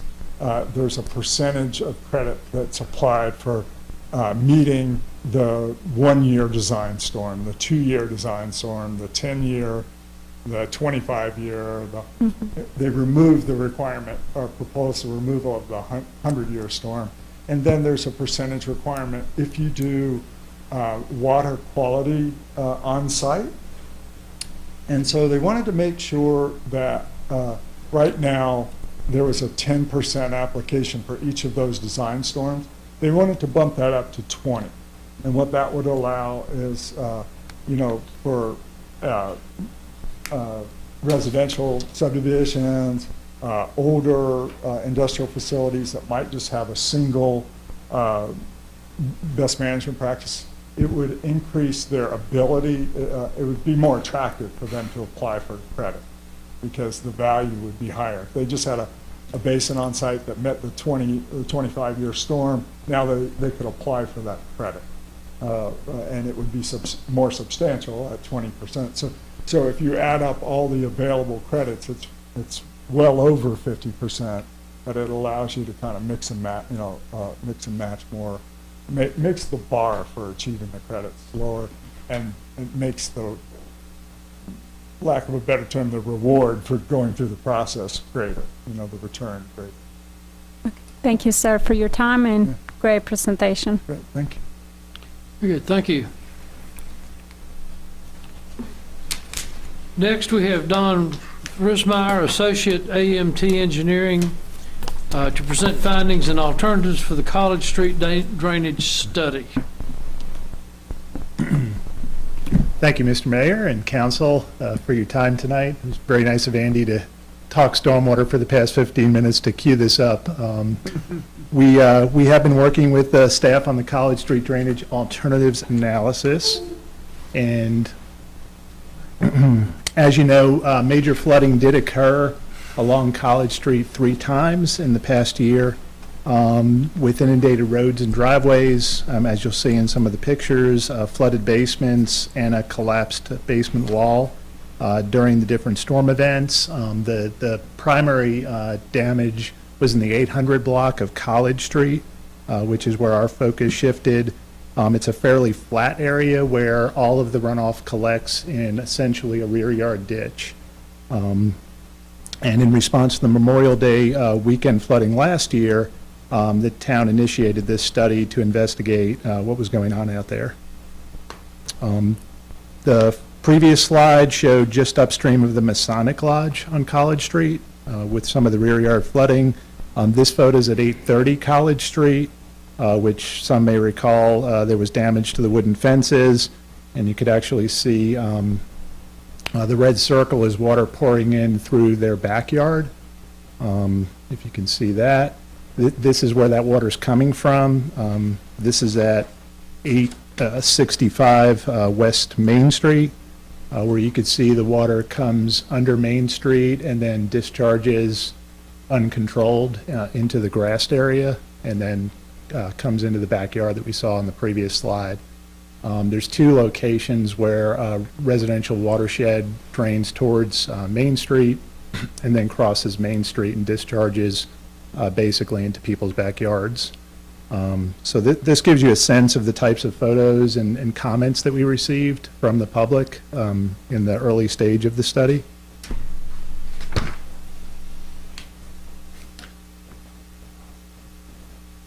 This gives you a sense of the watershed. The red stars or asterisks show each one of the locations that a drainage problem was either identified by staff or by the citizens that participated in the online survey. There's 18 locations that were identified. A lot of folks sent photos and videos as well. And then we also talked to folks as well as town staff surveying individuals prior to the study and really trying to understand what the problems were that we were facing. The total watershed is 277 acres, and it is a significant portion of the overall watershed to the downtown area, which was also studied a few years ago. So this is a sub-watershed of what drains into downtown ultimately. For this study, we decided to use a modeling software called SWIM. It's hydrology and hydraulics. It was needed because you actually have 10 stormwater management basins within the watershed. So each one of those collects water and detains water. It's not direct discharging. It's actually being managed on site by these different properties. So the calculations include looking at the water being routed through each one of those facilities from different parts of the watershed, which is a little more complicated than the downtown study because of all the stormwater management that's taken place in this watershed. This map shows 29 different sub-areas that were modeled, and we used a percent impervious method of determining how much runoff would come. It's a range of 7% to 91% imperviousness. So if you're in one portion of the watershed, it's 7% impervious, mostly turf grass or wooded areas. In another subshed, you're seeing 91%. and the average imperviousness is 36%, which is a pretty good number for a residential watershed with some commercial development, so pretty predictable.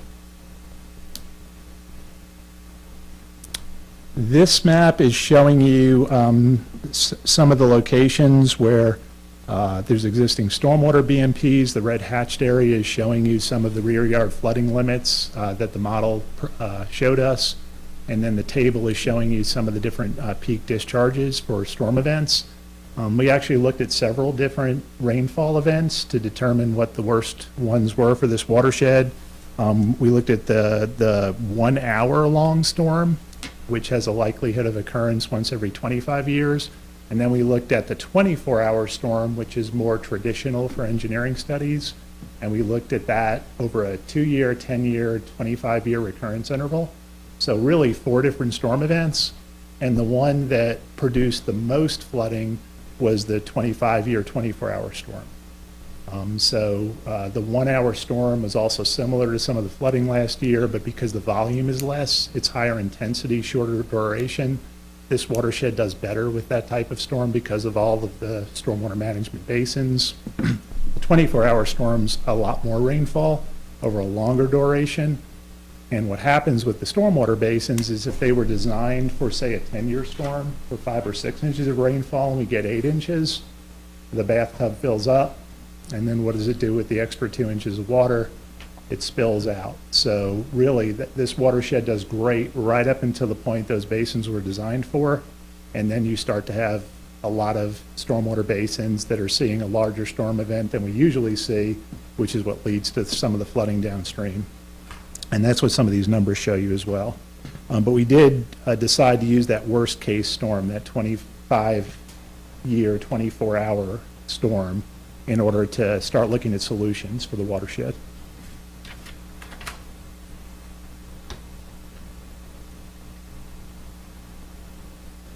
So in the end, there's really 3 phases of recommendations for the watershed.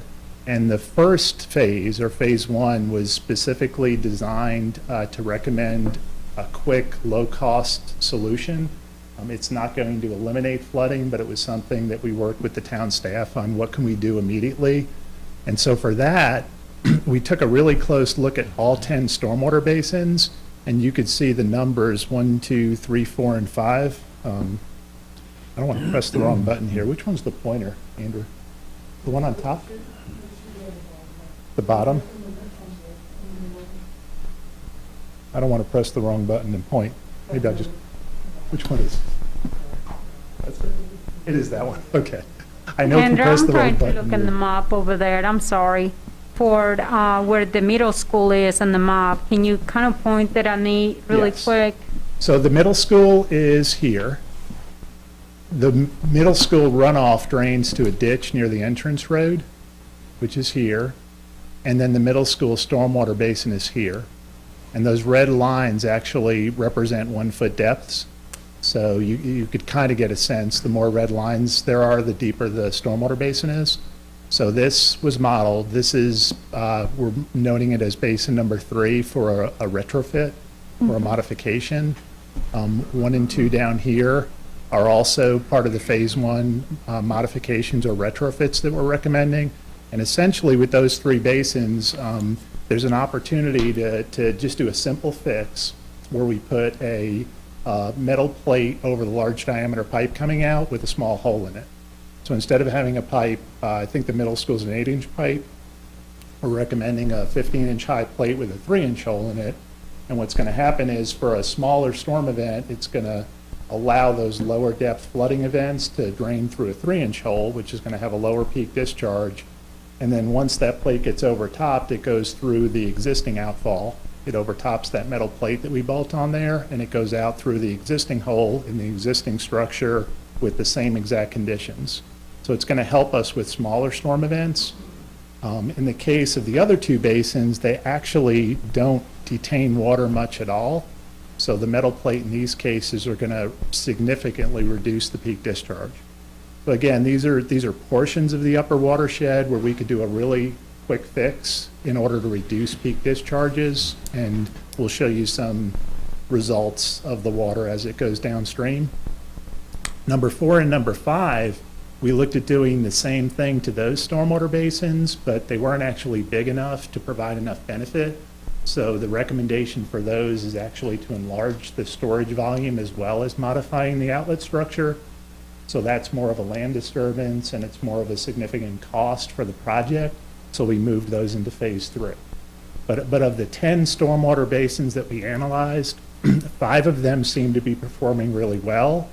And we tried to modify the outlets and we really weren't getting much of a benefit, so we moved on. These 5 all had significant benefits by modifying the outlets. Don, may I ask a quick question? The total watershed, and I know it depends on where your point of interest is, but with that 198 or call it 200 acres of watershed total, what percentage of that is presently flowing to those existing ponds? I'll put you on the spot. Is it 10%, 30%? It's less than 20%. Less than 20. And by far, the middle school detention pond is the largest with the largest watershed. If you were to take that out, it would be less than 10% when you look at the rest of them. They tend to be small. Thank you. Yeah. And Do you have pictures from the middle school when we had the floods? Mm-hmm. Okay, because I had some, so that's why I was asking. Mm-hmm. Yeah, people were really cooperative. We got a lot of pictures and videos, first from the town and then from people. We set up a display at the rec center, and we had it on the town website. We posted a survey, so people were actually able to upload pictures and videos. And we've cataloged all that, so it's not necessarily going to be printed because we're not trying to kill trees, but there's a tremendous repository now of videos and pictures for the whole watershed that the town has as we go back and implement projects and remember why. So we do have a lot of good information. Okay. And I only have a few more slides, so I'm happy to entertain questions. I should have said that. I wasn't looking to go through this too quickly, but be sensitive to your time. But really, of these 5 initial projects, should the plan move forward, our recommendation for step 1 is to just try modifying those 3 structures and provide a little additional retention of those storms in the upper watershed, and that'll give us an initial benefit. Step 2 is a little more complicated, and it had to do with how we were going to fix all of the flowing water in the backyards, which is really the focus of the study. So we looked at 3 different options. One was enlarging the ditch, possibly designing it like a natural channel or a stream. And really, we got rid of that one pretty early in the study because people are frustrated with having running water in their backyards. It really makes it unusable and unsafe at the depths that it would run. Plus, stream restoration can be fairly expensive. So we said, this is not a stream, it's people's backyards. Let's not look at that too closely, let's move on. So the 2 options that I'm going to present tonight, one is a fully piped solution that we're calling 2B, and then this one is 2A, which is a smaller diameter pipe system with a stormwater detention basin or BMP added, a regional BMP that the town would own and operate. And you could see the location of it. This is basically in the rear yards between Main and College. And if you go back there now, there's pockets of standing water. It's a large flat area. It's already detaining water to some extent, but it's not really designed as a stormwater basin. And this is a place where really most of this upper watershed, somewhere in the vicinity of 70 acres, drains to that point. So you need a larger volume of storage to get a benefit. But with a basin that's approximately this size, that's approximately 3 to 4 feet deep, you can have a significant reduction in peak discharges. And the reason that matters is because the downstream pipe systems can be a lot smaller. In fact, we're at 24-inch to 30-inch diameter pipes.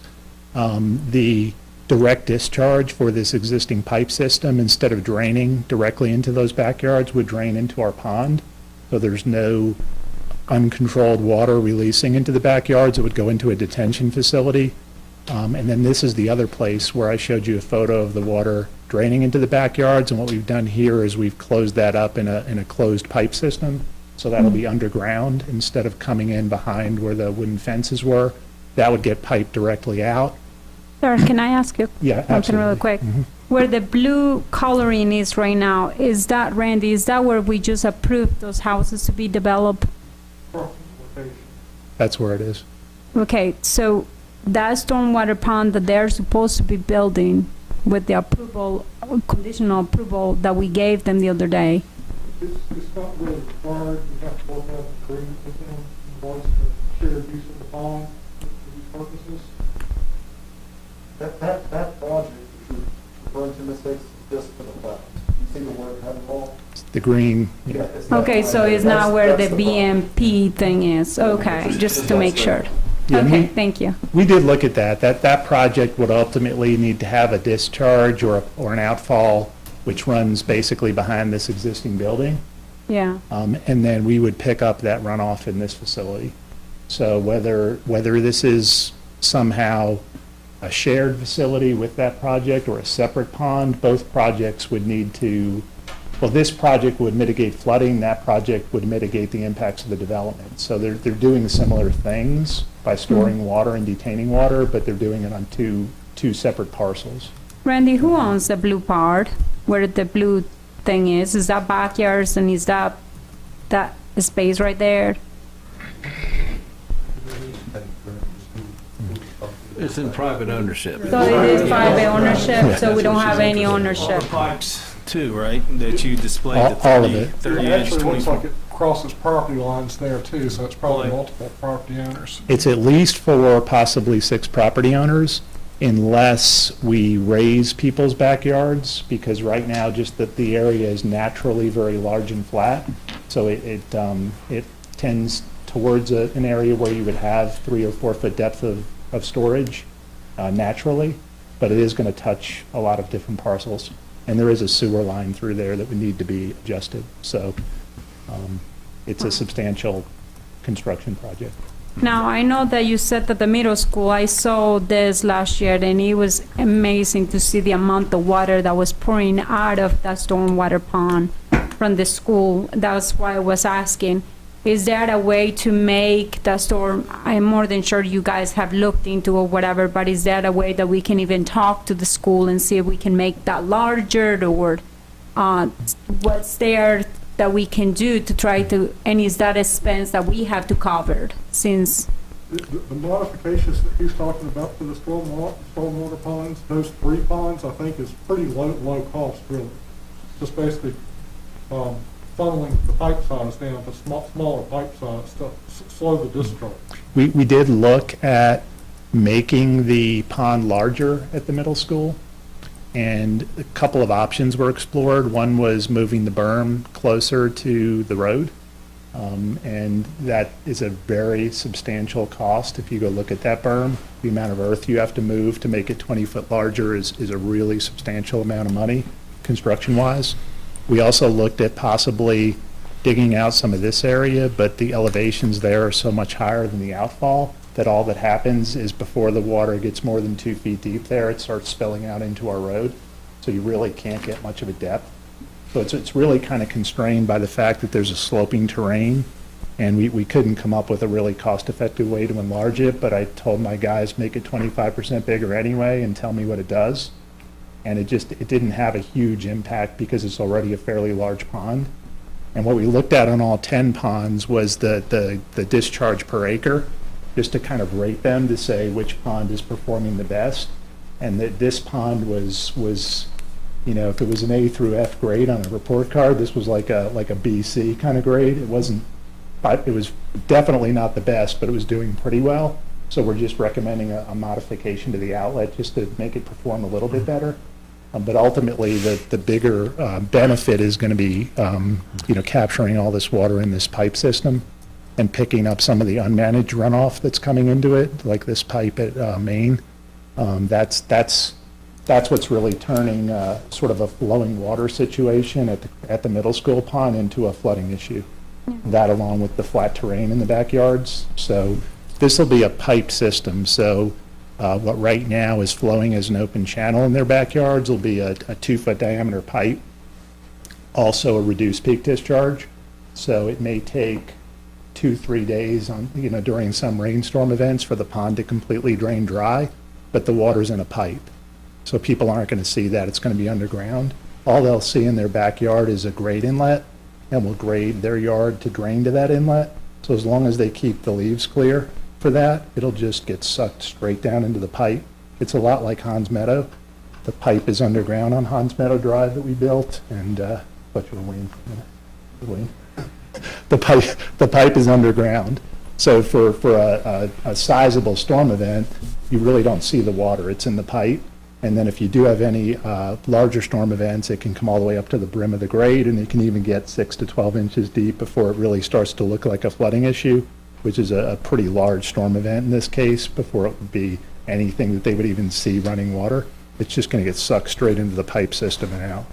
I'm not an engineer at all by any means, but I guess my question is, if you have a pipe that is enclosed and you covered it up, and then the surfaces are really flat where these houses' backyards are, what does it do? Do you have a way, are those tubes like this, are they going to have some kind of holes for that water to go through? So it's not just the water that's coming from upstream, but also from the houses? Right. So the pipe is carrying the water from upstream, and that's underground. Mm-hmm. And then above it, in the backyard, that's all graded to a metal grate. It's about 2 foot by 2 foot or 3 foot by 3 foot, depending on which type we use. We tend to use a V.DI7 with a bicycle-friendly grate is going to have a smaller, like 3-inch spacing between the bars, so it sucks water down really well, and it doesn't get clogged very easily, and it has good capacity.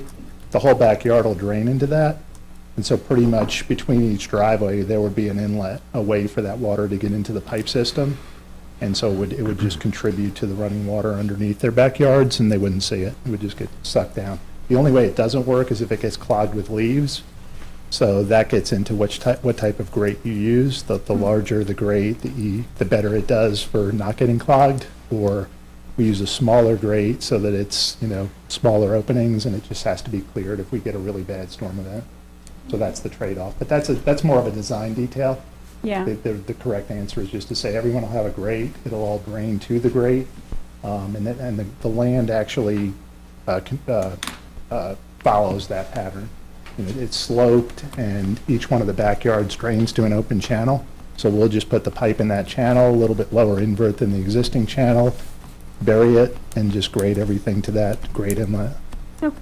Thank you so much. Sure. And has all the property owners through that pipe into the catch section in the blue, have they all agreed to this since we're going into their backyards? No, as a matter of fact, the last slide on next steps, you don't want to go too far with the solution until you do have support from the property owners.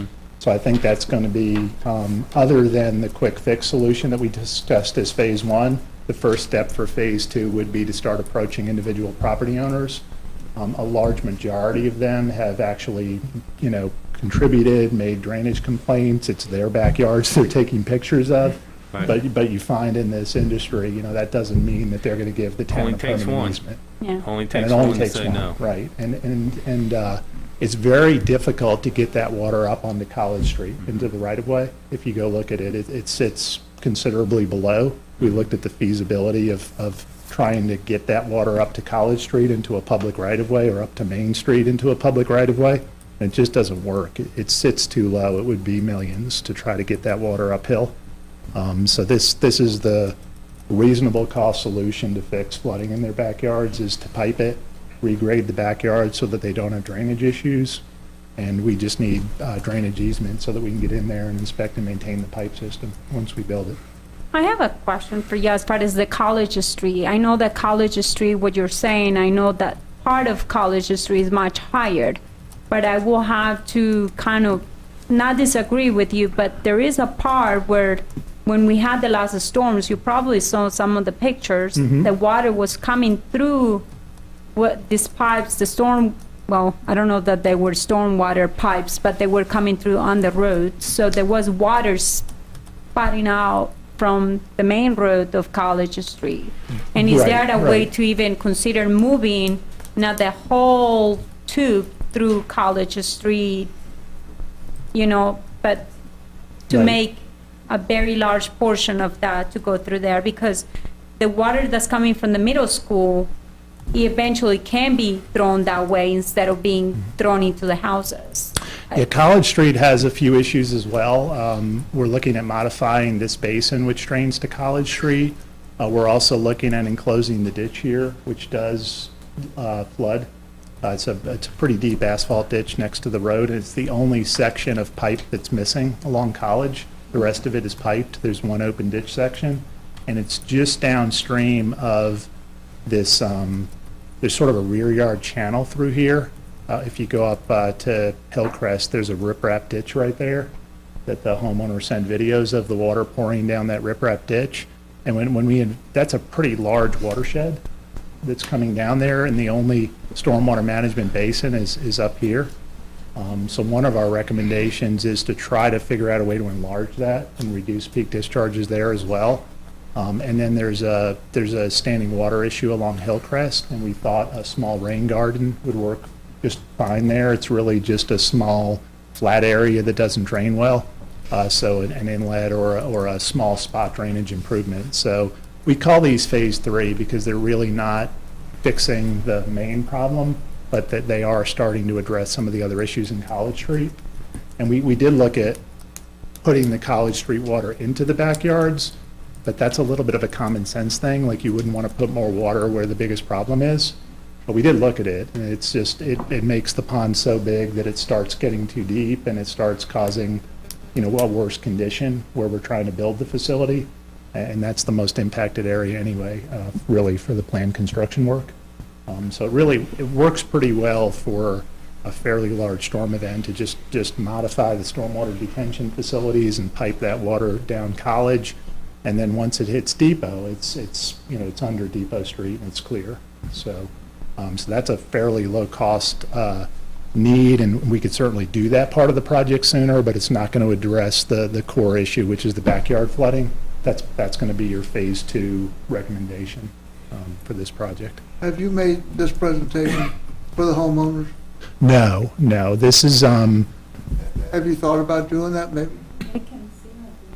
yes. I mean, what I believe the next step is going to be what I would call front porch meetings, where we actually talk one-on-one with the affected property owners about the recommendations and the planned construction work, and see if they're, generally supportive of it.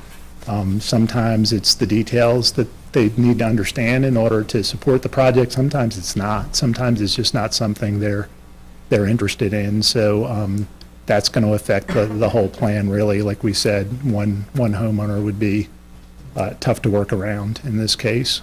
But at this point, this is a comparison of alternatives and basically establishing a budget for the project, which is all totaled, it's at $3.3 million to do the project. So, Don, can you go back to that slide real quick? Yes. I want to distill this. Ms. Hicks asked a question, Mr. Showalter commented on it. In the town's defense, this problem has been there. There's been problems, and there's other problems in town. But the point to make to this council and people that are watching is where the problem is also where the solution lies. And that has probably been the biggest reservation or concern with doing this earlier, is that it is affecting private properties. And if this was on town property, installing pipes, we do it every day. We can do that, but we can't go dig up people's yards.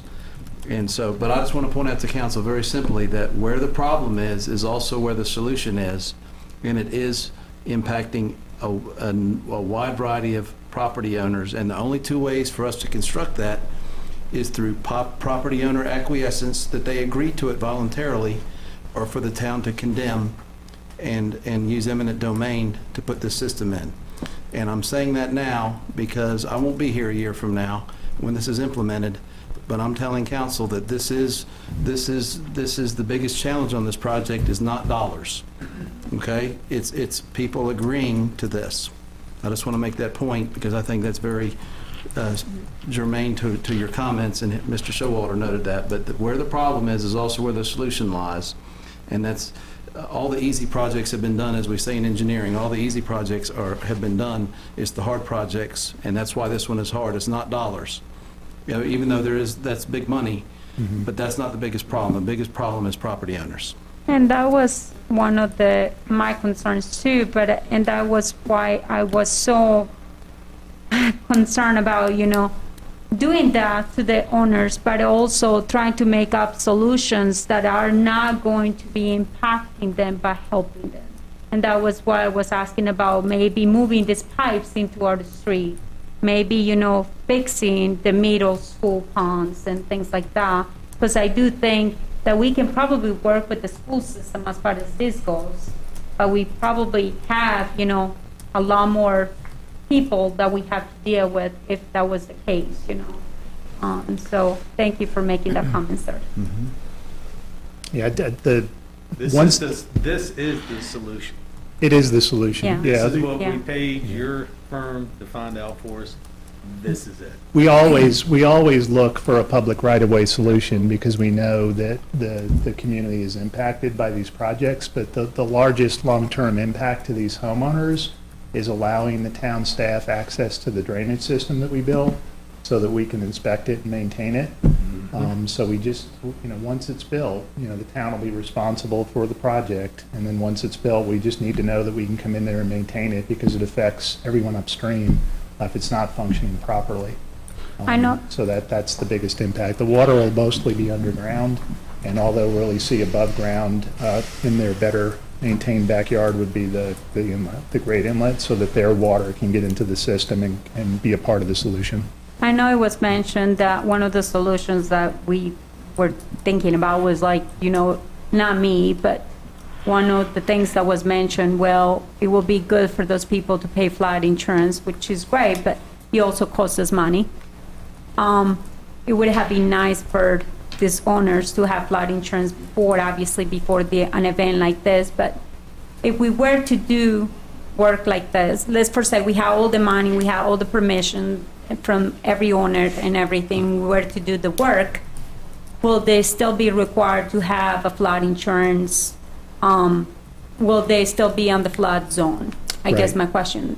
So the flood zone, I do have that shown. Got to go back a few slides. The flood zone in this neighborhood is a 500 year, not a 100-year special flood hazard area. So there's no requirement for anybody to purchase flood insurance. I don't have it here. The end of the flood zone is basically right in this area, and it's for a 500-year flood. The 100-year flood ends downtown. So there's not a requirement for anyone to purchase flood insurance outside of the 100-year special flood hazard area. You can buy flood insurance no matter where you live, even on top of a hill. So if people feel like they're at risk of flooding, they can buy flood insurance, and they could do that with this project or without this project if they feel like they're at risk. But this project is not going to create a flood zone or eliminate a flood zone. We did look at buyouts. We did look at, is it smarter to take any house that's at risk of flooding in this case and remove them? But that's not the situation. The situation is the ground in that area is about 3% sloped. It has plenty of fall in order to drain. It's in the upper part of the watershed for the downtown watershed area, so it's really just a matter of managing the water better and putting in a pipe system. And the reason it probably hasn't happened yet is because it's on private property. So there is this next step that we need to go through to talk to the homeowners, probably one-on-one, or we could certainly have a meeting. That's a little more difficult with the COVID these days to have face-to-face meetings with large groups. But we're totally open to one-on-one discussions just to show people specifically what needs to happen in their backyard, answer any questions they have, and see if this is a project they would support before investing too much more time into engineering work. So what sort of servicing, let's say they all agree to it, is this a biannual service that the town would have to go on private property or prearrange with the owners that we're going to send crews out into your backyard twice a year, once a year to service the pipe? The if stormwater BMPs or ponds tend to have an annual 1 or 2 year, once every 2 years or so, you do a BMP inspection. I'm sure Patricia could talk more about that program of maintaining BMPs, but pipes don't require maintenance unless they become clogged or have some sort of a complaint. So I would think the town might, go out there after a large flood event initially just to make sure that everything's working well. But there shouldn't be a lot of mandatory maintenance required for a pipe system. We have them under all of our roads, and we normally service those pipes when somebody complains or when we see a flooding issue. So as long as the system's working well, and it'll be one of the newer systems in the town, it should do really well with minimal maintenance work. And the stormwater BMP still, there's some options on what you do there and how much maintenance it needs. Lots of plantings need more maintenance, but if it's a mowed basin and the homeowners mow their backyard, it's not going to be much different than what's there now. It'll just be managed water. It'll be detained longer. There'll be a larger volume, and it'll take a few days to drain dry. So it'd be just an annual or an event, and it's a non-intrusive, kind of like us sending somebody out to look at a water meter. The homeowner probably wouldn't even know. Yeah, usually stormwater inspections are very non-intrusive because you just kind of walk the pipe, check the structures, and you just look for standing water issues. A lot of times it's a call from the homeowner where they say, my pipe's not draining. Actually, there's an inlet that's not in the town GIS system, and so we went out along right where I thought it would be near a utility pole and just scraped the leaves back, and it was right there. So we kind of guessed where it would be, but and we added it. We shot it and added it to the GIS, but it's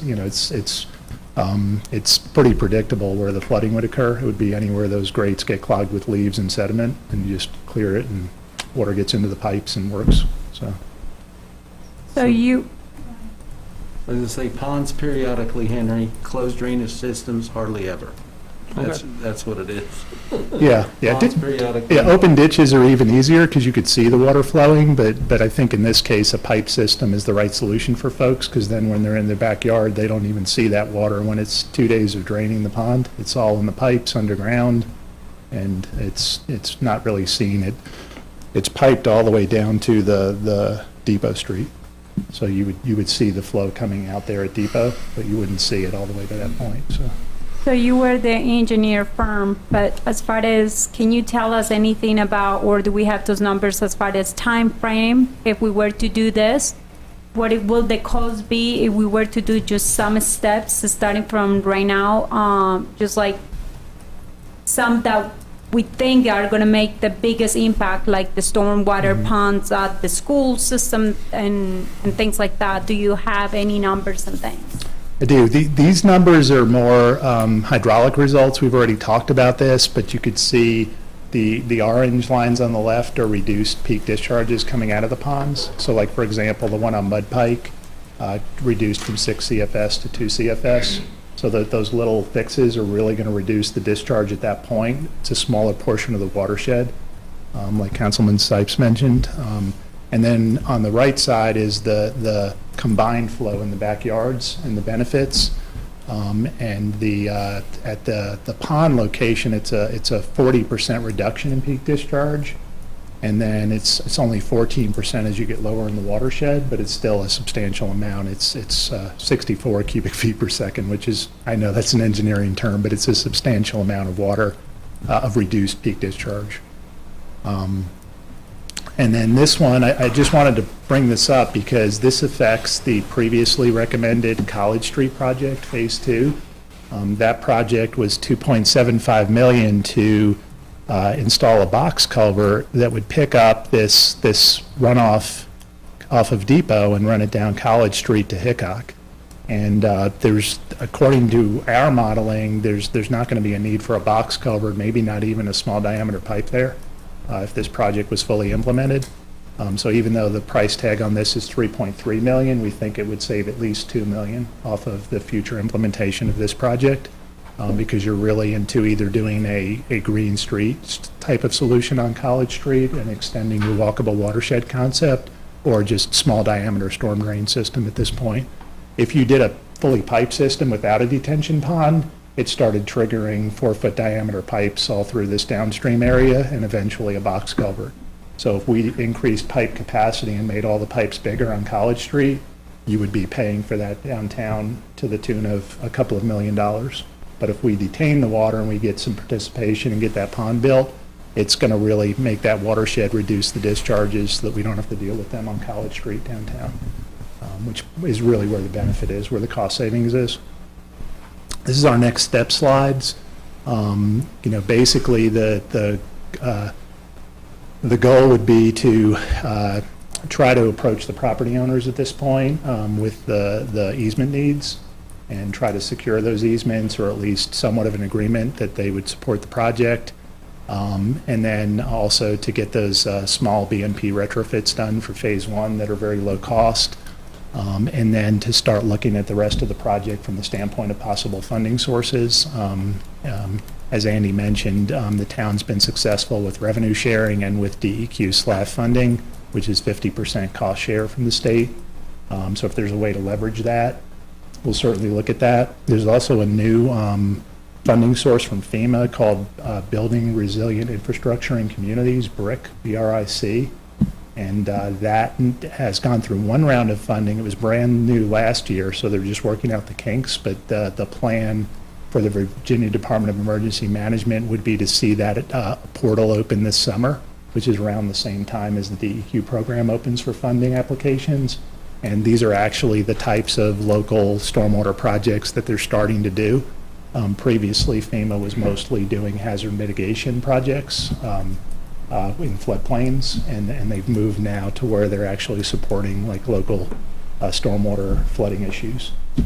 So there's 3 good funding options for the larger amount, which, as Andy showed you, really leverages the stormwater utility fee. So that would be a next step once we had general agreement on the easements and we thought we could move forward with the community, would be to help the town pursue that funding. That's probably it for the 1-year look ahead. I mean, especially FEMA funding, that could be a 2 to 3 year window before you actually see that funding for construction. It'll take at least 2 years from what VDIM's told me. So that would be the slowest process, whereas DEQ, usually you can get that funding into agreement within a year. So it's going to delay work if we use that funding, but it's a 50% cost share from the state or federal government. Well, we get some of those solutions in place and we find the money and everything else. Is that a way to, you show us some great ways to fix them. Does that mean that are they fixes that we can, are they really expensive as far as the, for example, the one in the stormwater where you were talking about the hole and the metal thing and everything? Is that something that we can possibly be able to cover this year? I think it depends on the cost, but I think that is a fairly low cost. We'll look into that. It'd take a while to implement that either way, but it's something we'll look at right away. Okay, thank you. All right, any other questions? Oh, I'm sorry, you're not done. I would be remiss to say that any flooding solution will not fix every possible rainfall event or flooding scenario. And the staff and I would like to make sure the council knows that this is not a fix for every possible storm event. It's keyed off of the 2020 flooding. We looked very closely at the rainfall and we modeled solutions that took care of that type of storm event. And it's a large storm event indeed. So it'll be a high-performing system, but it's not going to fix every possible flooding event. Thank you. But it's a step in the right direction, and I know the people in that area will be certainly happy of what the town is doing and what you guys are I'm going to say, trying to do. Yeah, I'm sure you, council has seen the flood photos, but it is significant. It's either all or none. I hope there'll be some peer pressure, and I know people are watching, and I hope they are, because the town is taking this seriously, and the future council will make these tough decisions. But as far as, has there been enough engineering work, and I'll ask this again, knowing the public is watching, has there been enough engineering work to know what type of an easement would be necessary through those properties? And the reason I ask that is, when you're taking this to the streets, and you're having the front porch or back porch meetings, and talking to the property owners, as we're going back to, it's on private property, if we can secure those easements now, you can get a head nod from somebody, but when it comes time to sign a piece of paper and say, we're going to allow this work to take place on our property, that's the first chapter, is to get an agreement. But if you don't have an agreement, if the town council does not have easements through there, and Douglas or Debbie Downer buy a piece of property from somebody else, and they don't want the project, it just takes one. You said it. So I'll ask that question, pose that question is, but when we're asking, I would recommend that we have in place an idea of what those impacts could be so that they can be discussed and those easements can be secured contingent on the project being built or whatever. They can be written. Reed can help us write those the way they need to be written. But when you're having those porch meetings, I just recommend that we go ahead and try to get those easements, because that is going to be the challenge. And again, if there's land transfers and Douglas or Debbie Downer move in, so anyway. Yeah, it has to be an all or none. I mean, or condemnation, and we don't want to do that. We're not. Yeah, I won't support that. But I mean, I think we found out the hard way on Stafford. When we wanted to improve, widen that road, and same thing. Some people wanted it, a few didn't, and we couldn't move forward with it. Just to speak to that, the main focus of the study was to look at alternatives, so we have a general idea that the preliminary engineering piece would be looking specifically at the individual backyards, but a pipe solution, you pretty much have a fixed width easement that's permanent that allows you to go in and work on the pipe. Because people's backyards are whatever the existing ground elevations are, we might want to do some grading. I have a project where we started talking to someone and we got a temporary easement for most of the backyard, because when she looked at how the grading would work around the pipe, she really wanted to see all the water from her back porch draining to the pipe. So we had to bring some fill in and do some special grading. But I think that's part of what makes this work for people, is if the entire backyard drains well. We would just need a temporary easement in order to be able to do that work. And then the permanent easement would be a fixed width for the pipe that we would maintain, inspect and maintain. I understand. I'm just telling this council that we need to move from head nods to signing paper as quickly as possible. Head nods to signing paper. That's where we're at. The property owners. Right. That's right. And because we're doing our part, and if this is going to be successful, that's what it's going to take. It's going to impact people's property, and they need to be okay with that. Bree, you got your work cut out. All righty. Any other questions? Don, thank you. Thank you. Appreciate that. Thank you. That was a great Great setup. presentation. All right. Next is the citizens' comments section. If you would like to address council on a matter within the town, please come to the microphone, name and address. Please address your comments to the chair and limit yourself to 3 minutes. Is there anyone here that would like to address council?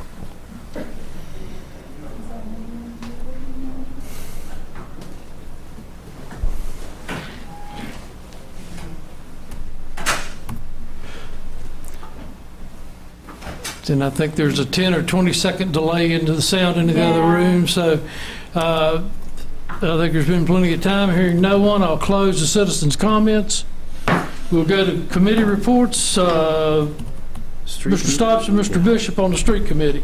Street committee has two brief presentations. The first is a plat subdivision for the reserve at Round Meadows, which is a project this council approved approximately 18 months ago in the fall of 2019.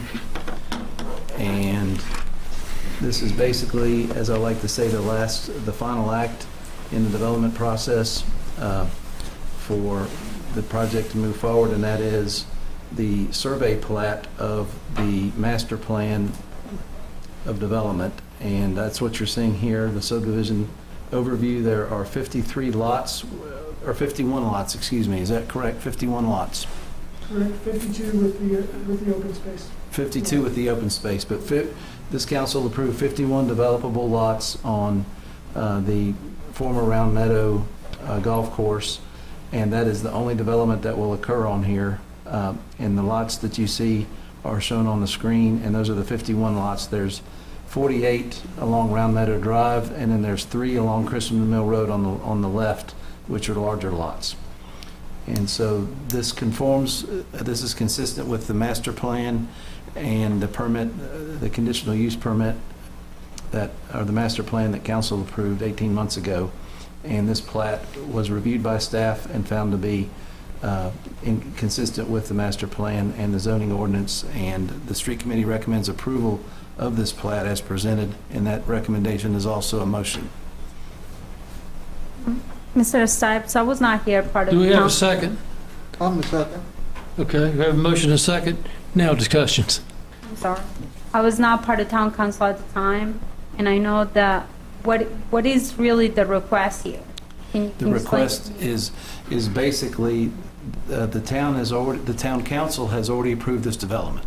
I understand. So right now, we're approving this plat so that the developer can actually build on it and sell lots.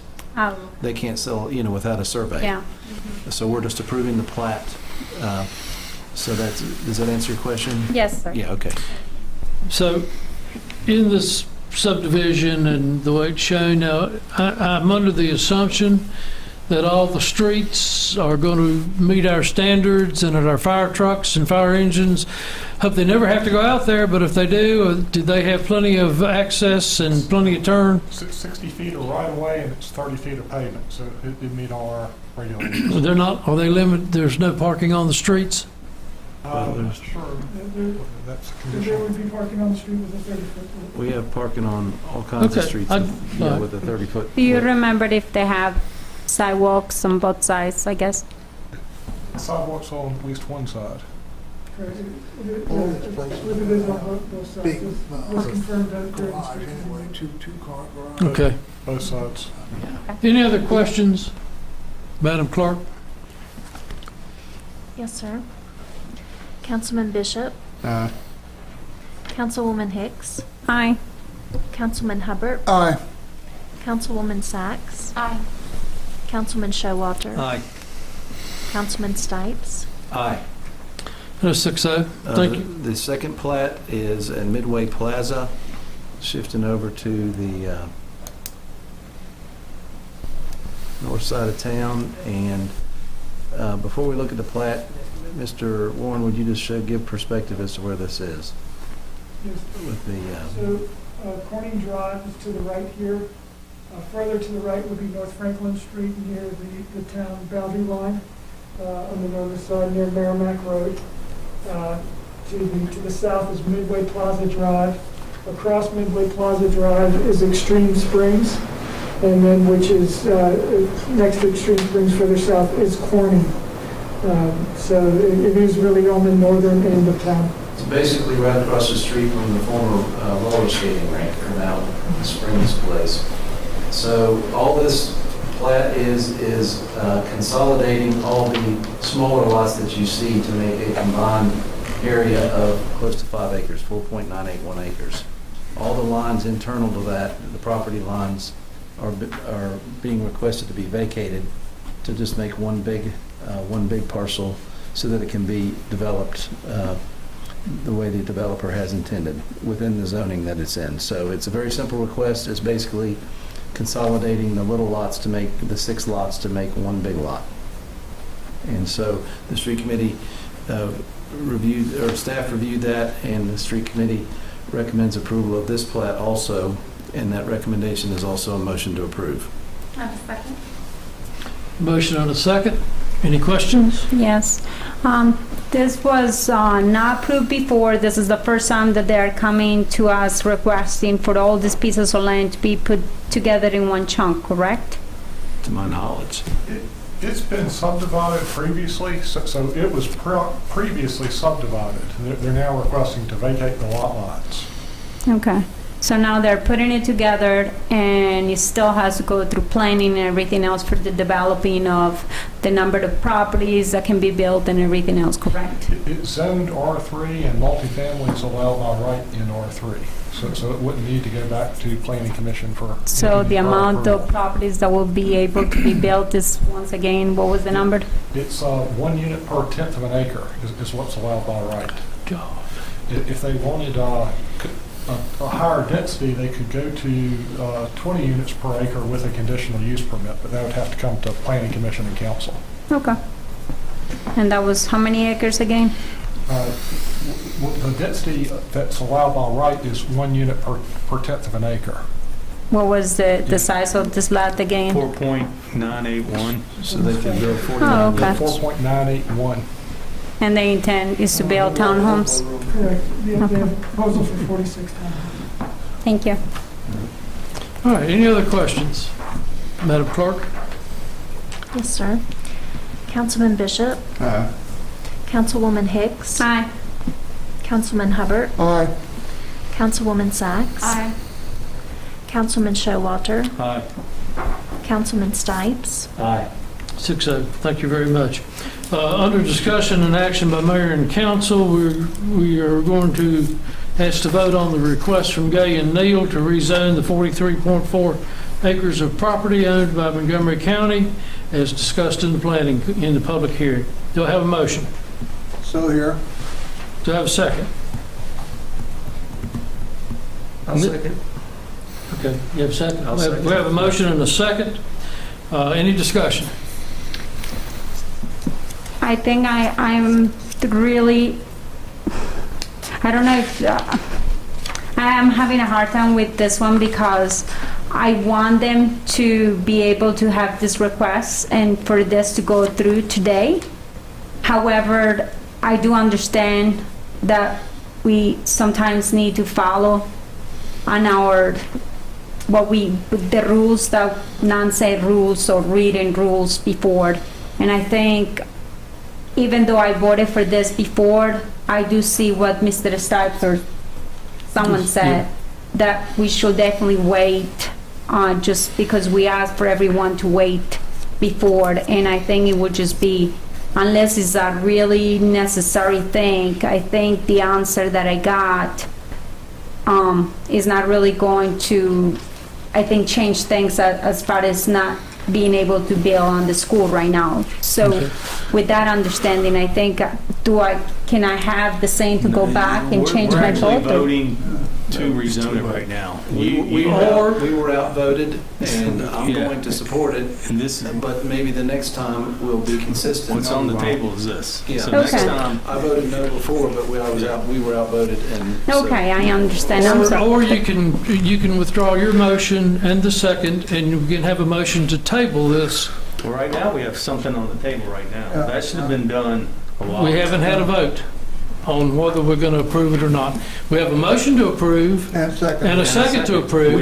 If they want to withdraw their motions, that's what Can I I'm withdraw asking. my motion? You didn't make the motion. I'm sorry. if you're going to change your vote, Yes. I'll withdraw my second. Okay, I will withdraw Are you my, withdrawing your first or not? No, no. All right, so we have a motion on the floor to vote tonight.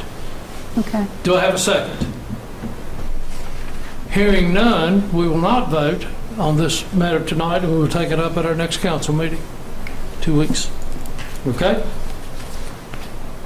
Staff reports, town manager. I'd just like to introduce our new planning director, Margie Barnes, to you. Come on up. Come on up.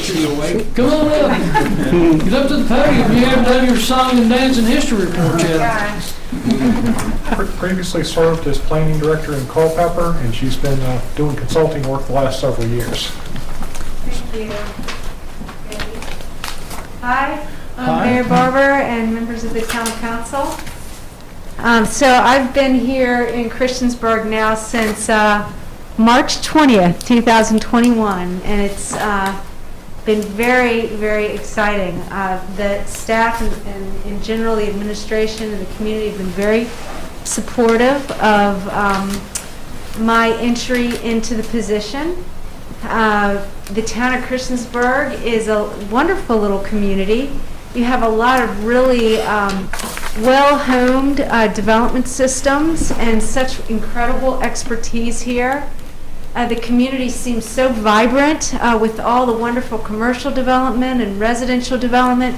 It seems like your tax base is just really strong, and I'm just so honored to get the opportunity to work here with you. when I interviewed for the position of planning director, we had a lot of conversations about my background. I have worked in both municipal planning as well as private real estate development. And given the amount of growth that the town has seen in the last several years, and the relationship that we do have with the private sector in growing and developing the community's tax base, I really got the impression that my background would be beneficial to the community as you all try to navigate through some, really in the last year in particular, would have been some challenging times just in terms of, well, I can testify the housing market here in Christiansburg is very challenging. And I'm always talking about my challenges in trying to find a permanent home here. So in the coming months, I'm really excited about the possible opportunity of working with the community on updating its 20-year comprehensive plan. The town is a few years behind in terms of updating. It is supposed to be reviewed on a 5-year basis, and we're coming up on really a time frame where we need to be looking at that sooner than later. We use the comprehensive plan regularly in the public process that I'm heavily involved with right now, and for example, the public hearings that we had this evening. And we are continually referencing the comprehensive plan as justification, for example, things like the rezonings that we did this evening, and even the conditional use permits. So that's a project, I'm sure we're probably a few months out before we're going to really head into that at full strength. But I just want to say that right now, again, everyone's been very supportive. I've been just really on the front lines of the public process right now in terms of the public hearings and learning the town system and building relationships with the administration and with the community to start this process of community development. So I appreciate you introducing me this evening. I know that I was not on the agenda. I did visit the council this evening because of the public hearings, and I just really appreciate you acknowledging me. And again, thank you so much for an incredible opportunity. The town of Christiansburg just has so much to offer. And I will tell you, I've been out exploring the New River Valley, and it is just so, so, so beautiful. And I am just so blessed to be here. So thank you again. Thank you. We're blessed to have you. Thank you.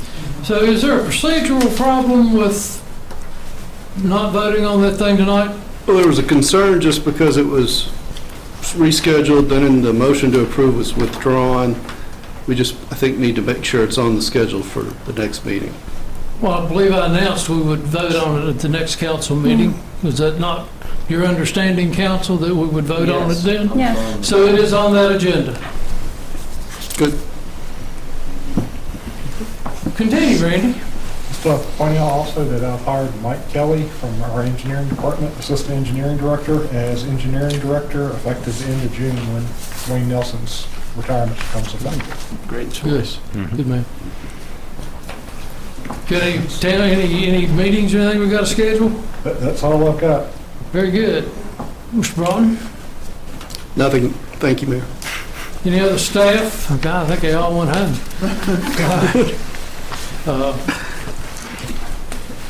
Council reports. Mr. Stipes. I have no report, Mayor, thanks. Mr. Showalter. No report. Mr. Hubbard. I'll try to make this quick here. At the last meeting, Ms. Hicks, if you remember, you made the comment that the people that from the county wanted to raise their fees to swim, and you felt it was a good reason, and you thought that the county really has not been doing anything to really justify us, and you felt that we're just being ripped off about having to pay taxes to the town and to the county. And so I have a few facts here that I thought I might go over. And one of the things is, of course, we don't handle the schools. We don't do any of the hiring, anything. And I figured it out here that the county pays $29 million a year just for Christiansburg schools. Also, you know, we have a library here in town, and the library is run by the county, and we pay a small fee to keep it going, but otherwise the county pays all the fees. If there's a jail here in town, and if we have a problem, if Chief Sisson had to pick up someone tonight, he would have to take it to the county jail, because we don't have one here in the town. So it's another thing that the county is doing. An animal shelter. If you see a lot of dogs around or cats, all right, we don't have anything like that, but the county has that, and they will work with us. Fire and rescue. You might not know this, but the county gives us about $1.5 million a year to help with our fire and rescue situation. And there's several things that we work together with on the county. You know, tourism, they handle a third. The Huckleberry Trail, they handle a third. Blacksburg handles a third. We handle a third. The Water Authority, there's divided into 4 different parts. Commissioner of Revenue. So I tell you what, I think that we have had a very good relationship with the county over the years, and I think it'd be good to keep that up, thinking now it's a little bit clearer exactly all the benefits that we get from the county, and so I don't think a $5 raise is a very good answer to the problem. What did the Aquatic Center commit, what did the They haven't commission voted say? yet. We haven't met. Okay, this is all personal. Let's All right. move on. All right, very good. Is that it, Mr.? Yeah, Thank you. I'm through. Mr. Bishop? Yeah, central business tomorrow. Meeting at 12. Tomorrow at 12. Yeah. Is it a Zoom? As far as I know it is. I don't know.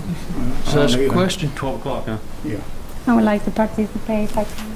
All right. You can run it. I don't care. Then Ms. Sachs? Today we had an arts board meeting and we made great progress on all of the information before we can actually get started with artwork. So we are on schedule for mid-May, I apologize, to have it completed. Nothing else, Mayor? Thank you. Ms. Hicks? As it was mentioned, Mr. Hopper, I'm gonna try to be nicer and tell you there has not been a meeting. It will be on May, I think, the 5th. I will be going to the meeting. I'm glad you did the homework for the Montgomery County. Maybe that's a department maybe you should be looking into, or also picking up trash around town. But then, as far as the county goes, we do pay a large portion to the county taxes, and we are to get the same benefits that everybody else in the community gets in the county. So I don't know what you're saying, that we shouldn't get additional help for an aquatic center that we obviously pay over $3 million, that is costing us over $3 million to run this year. And for the town citizens to have to pay the same amount to get in, just like everybody else, $5 to get in for the town Christiansburg citizen, when we're really paying for an aquatic center expense. And not only that, but we are also paying the same amount that the county is. Bradford City is actually doing a really good job with their contract. So as far as that attack that you just did, it's right for me as a town council member, and it's my job to make sure that I'm sticking out and helping the citizens of Christiansburg to get more money for our budget.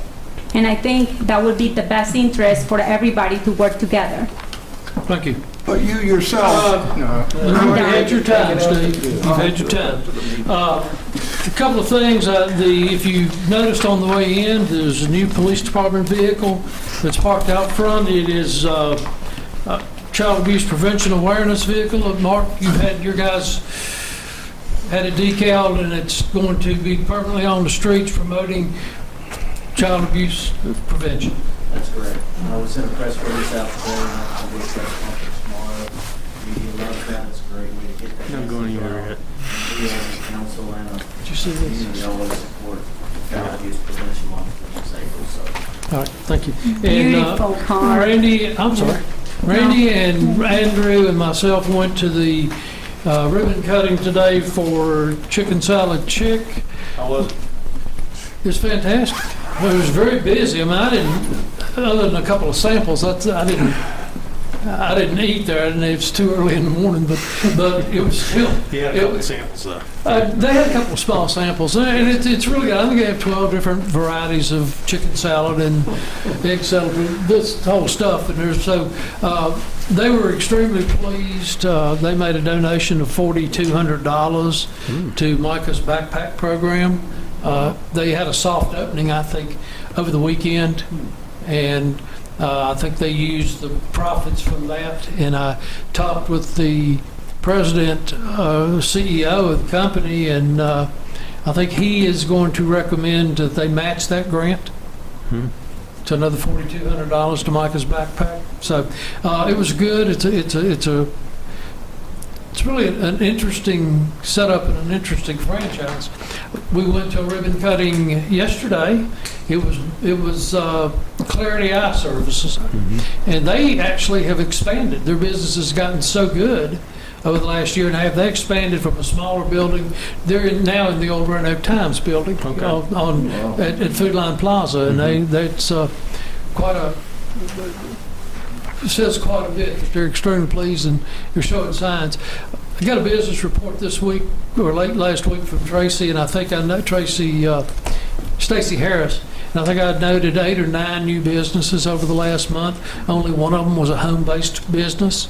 Maybe one of them was a change in ownership, but it's been fairly consistent over the last 4 or 5 months. There's been 7, 8, 9, 10 new businesses a month. So.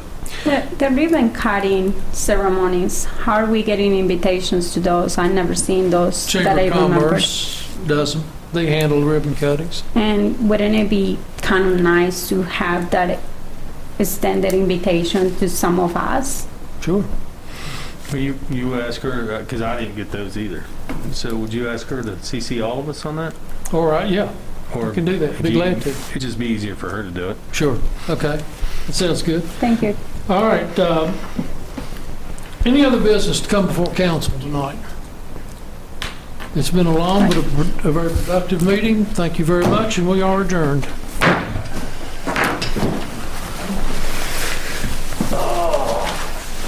Turn your microphones off. Hey.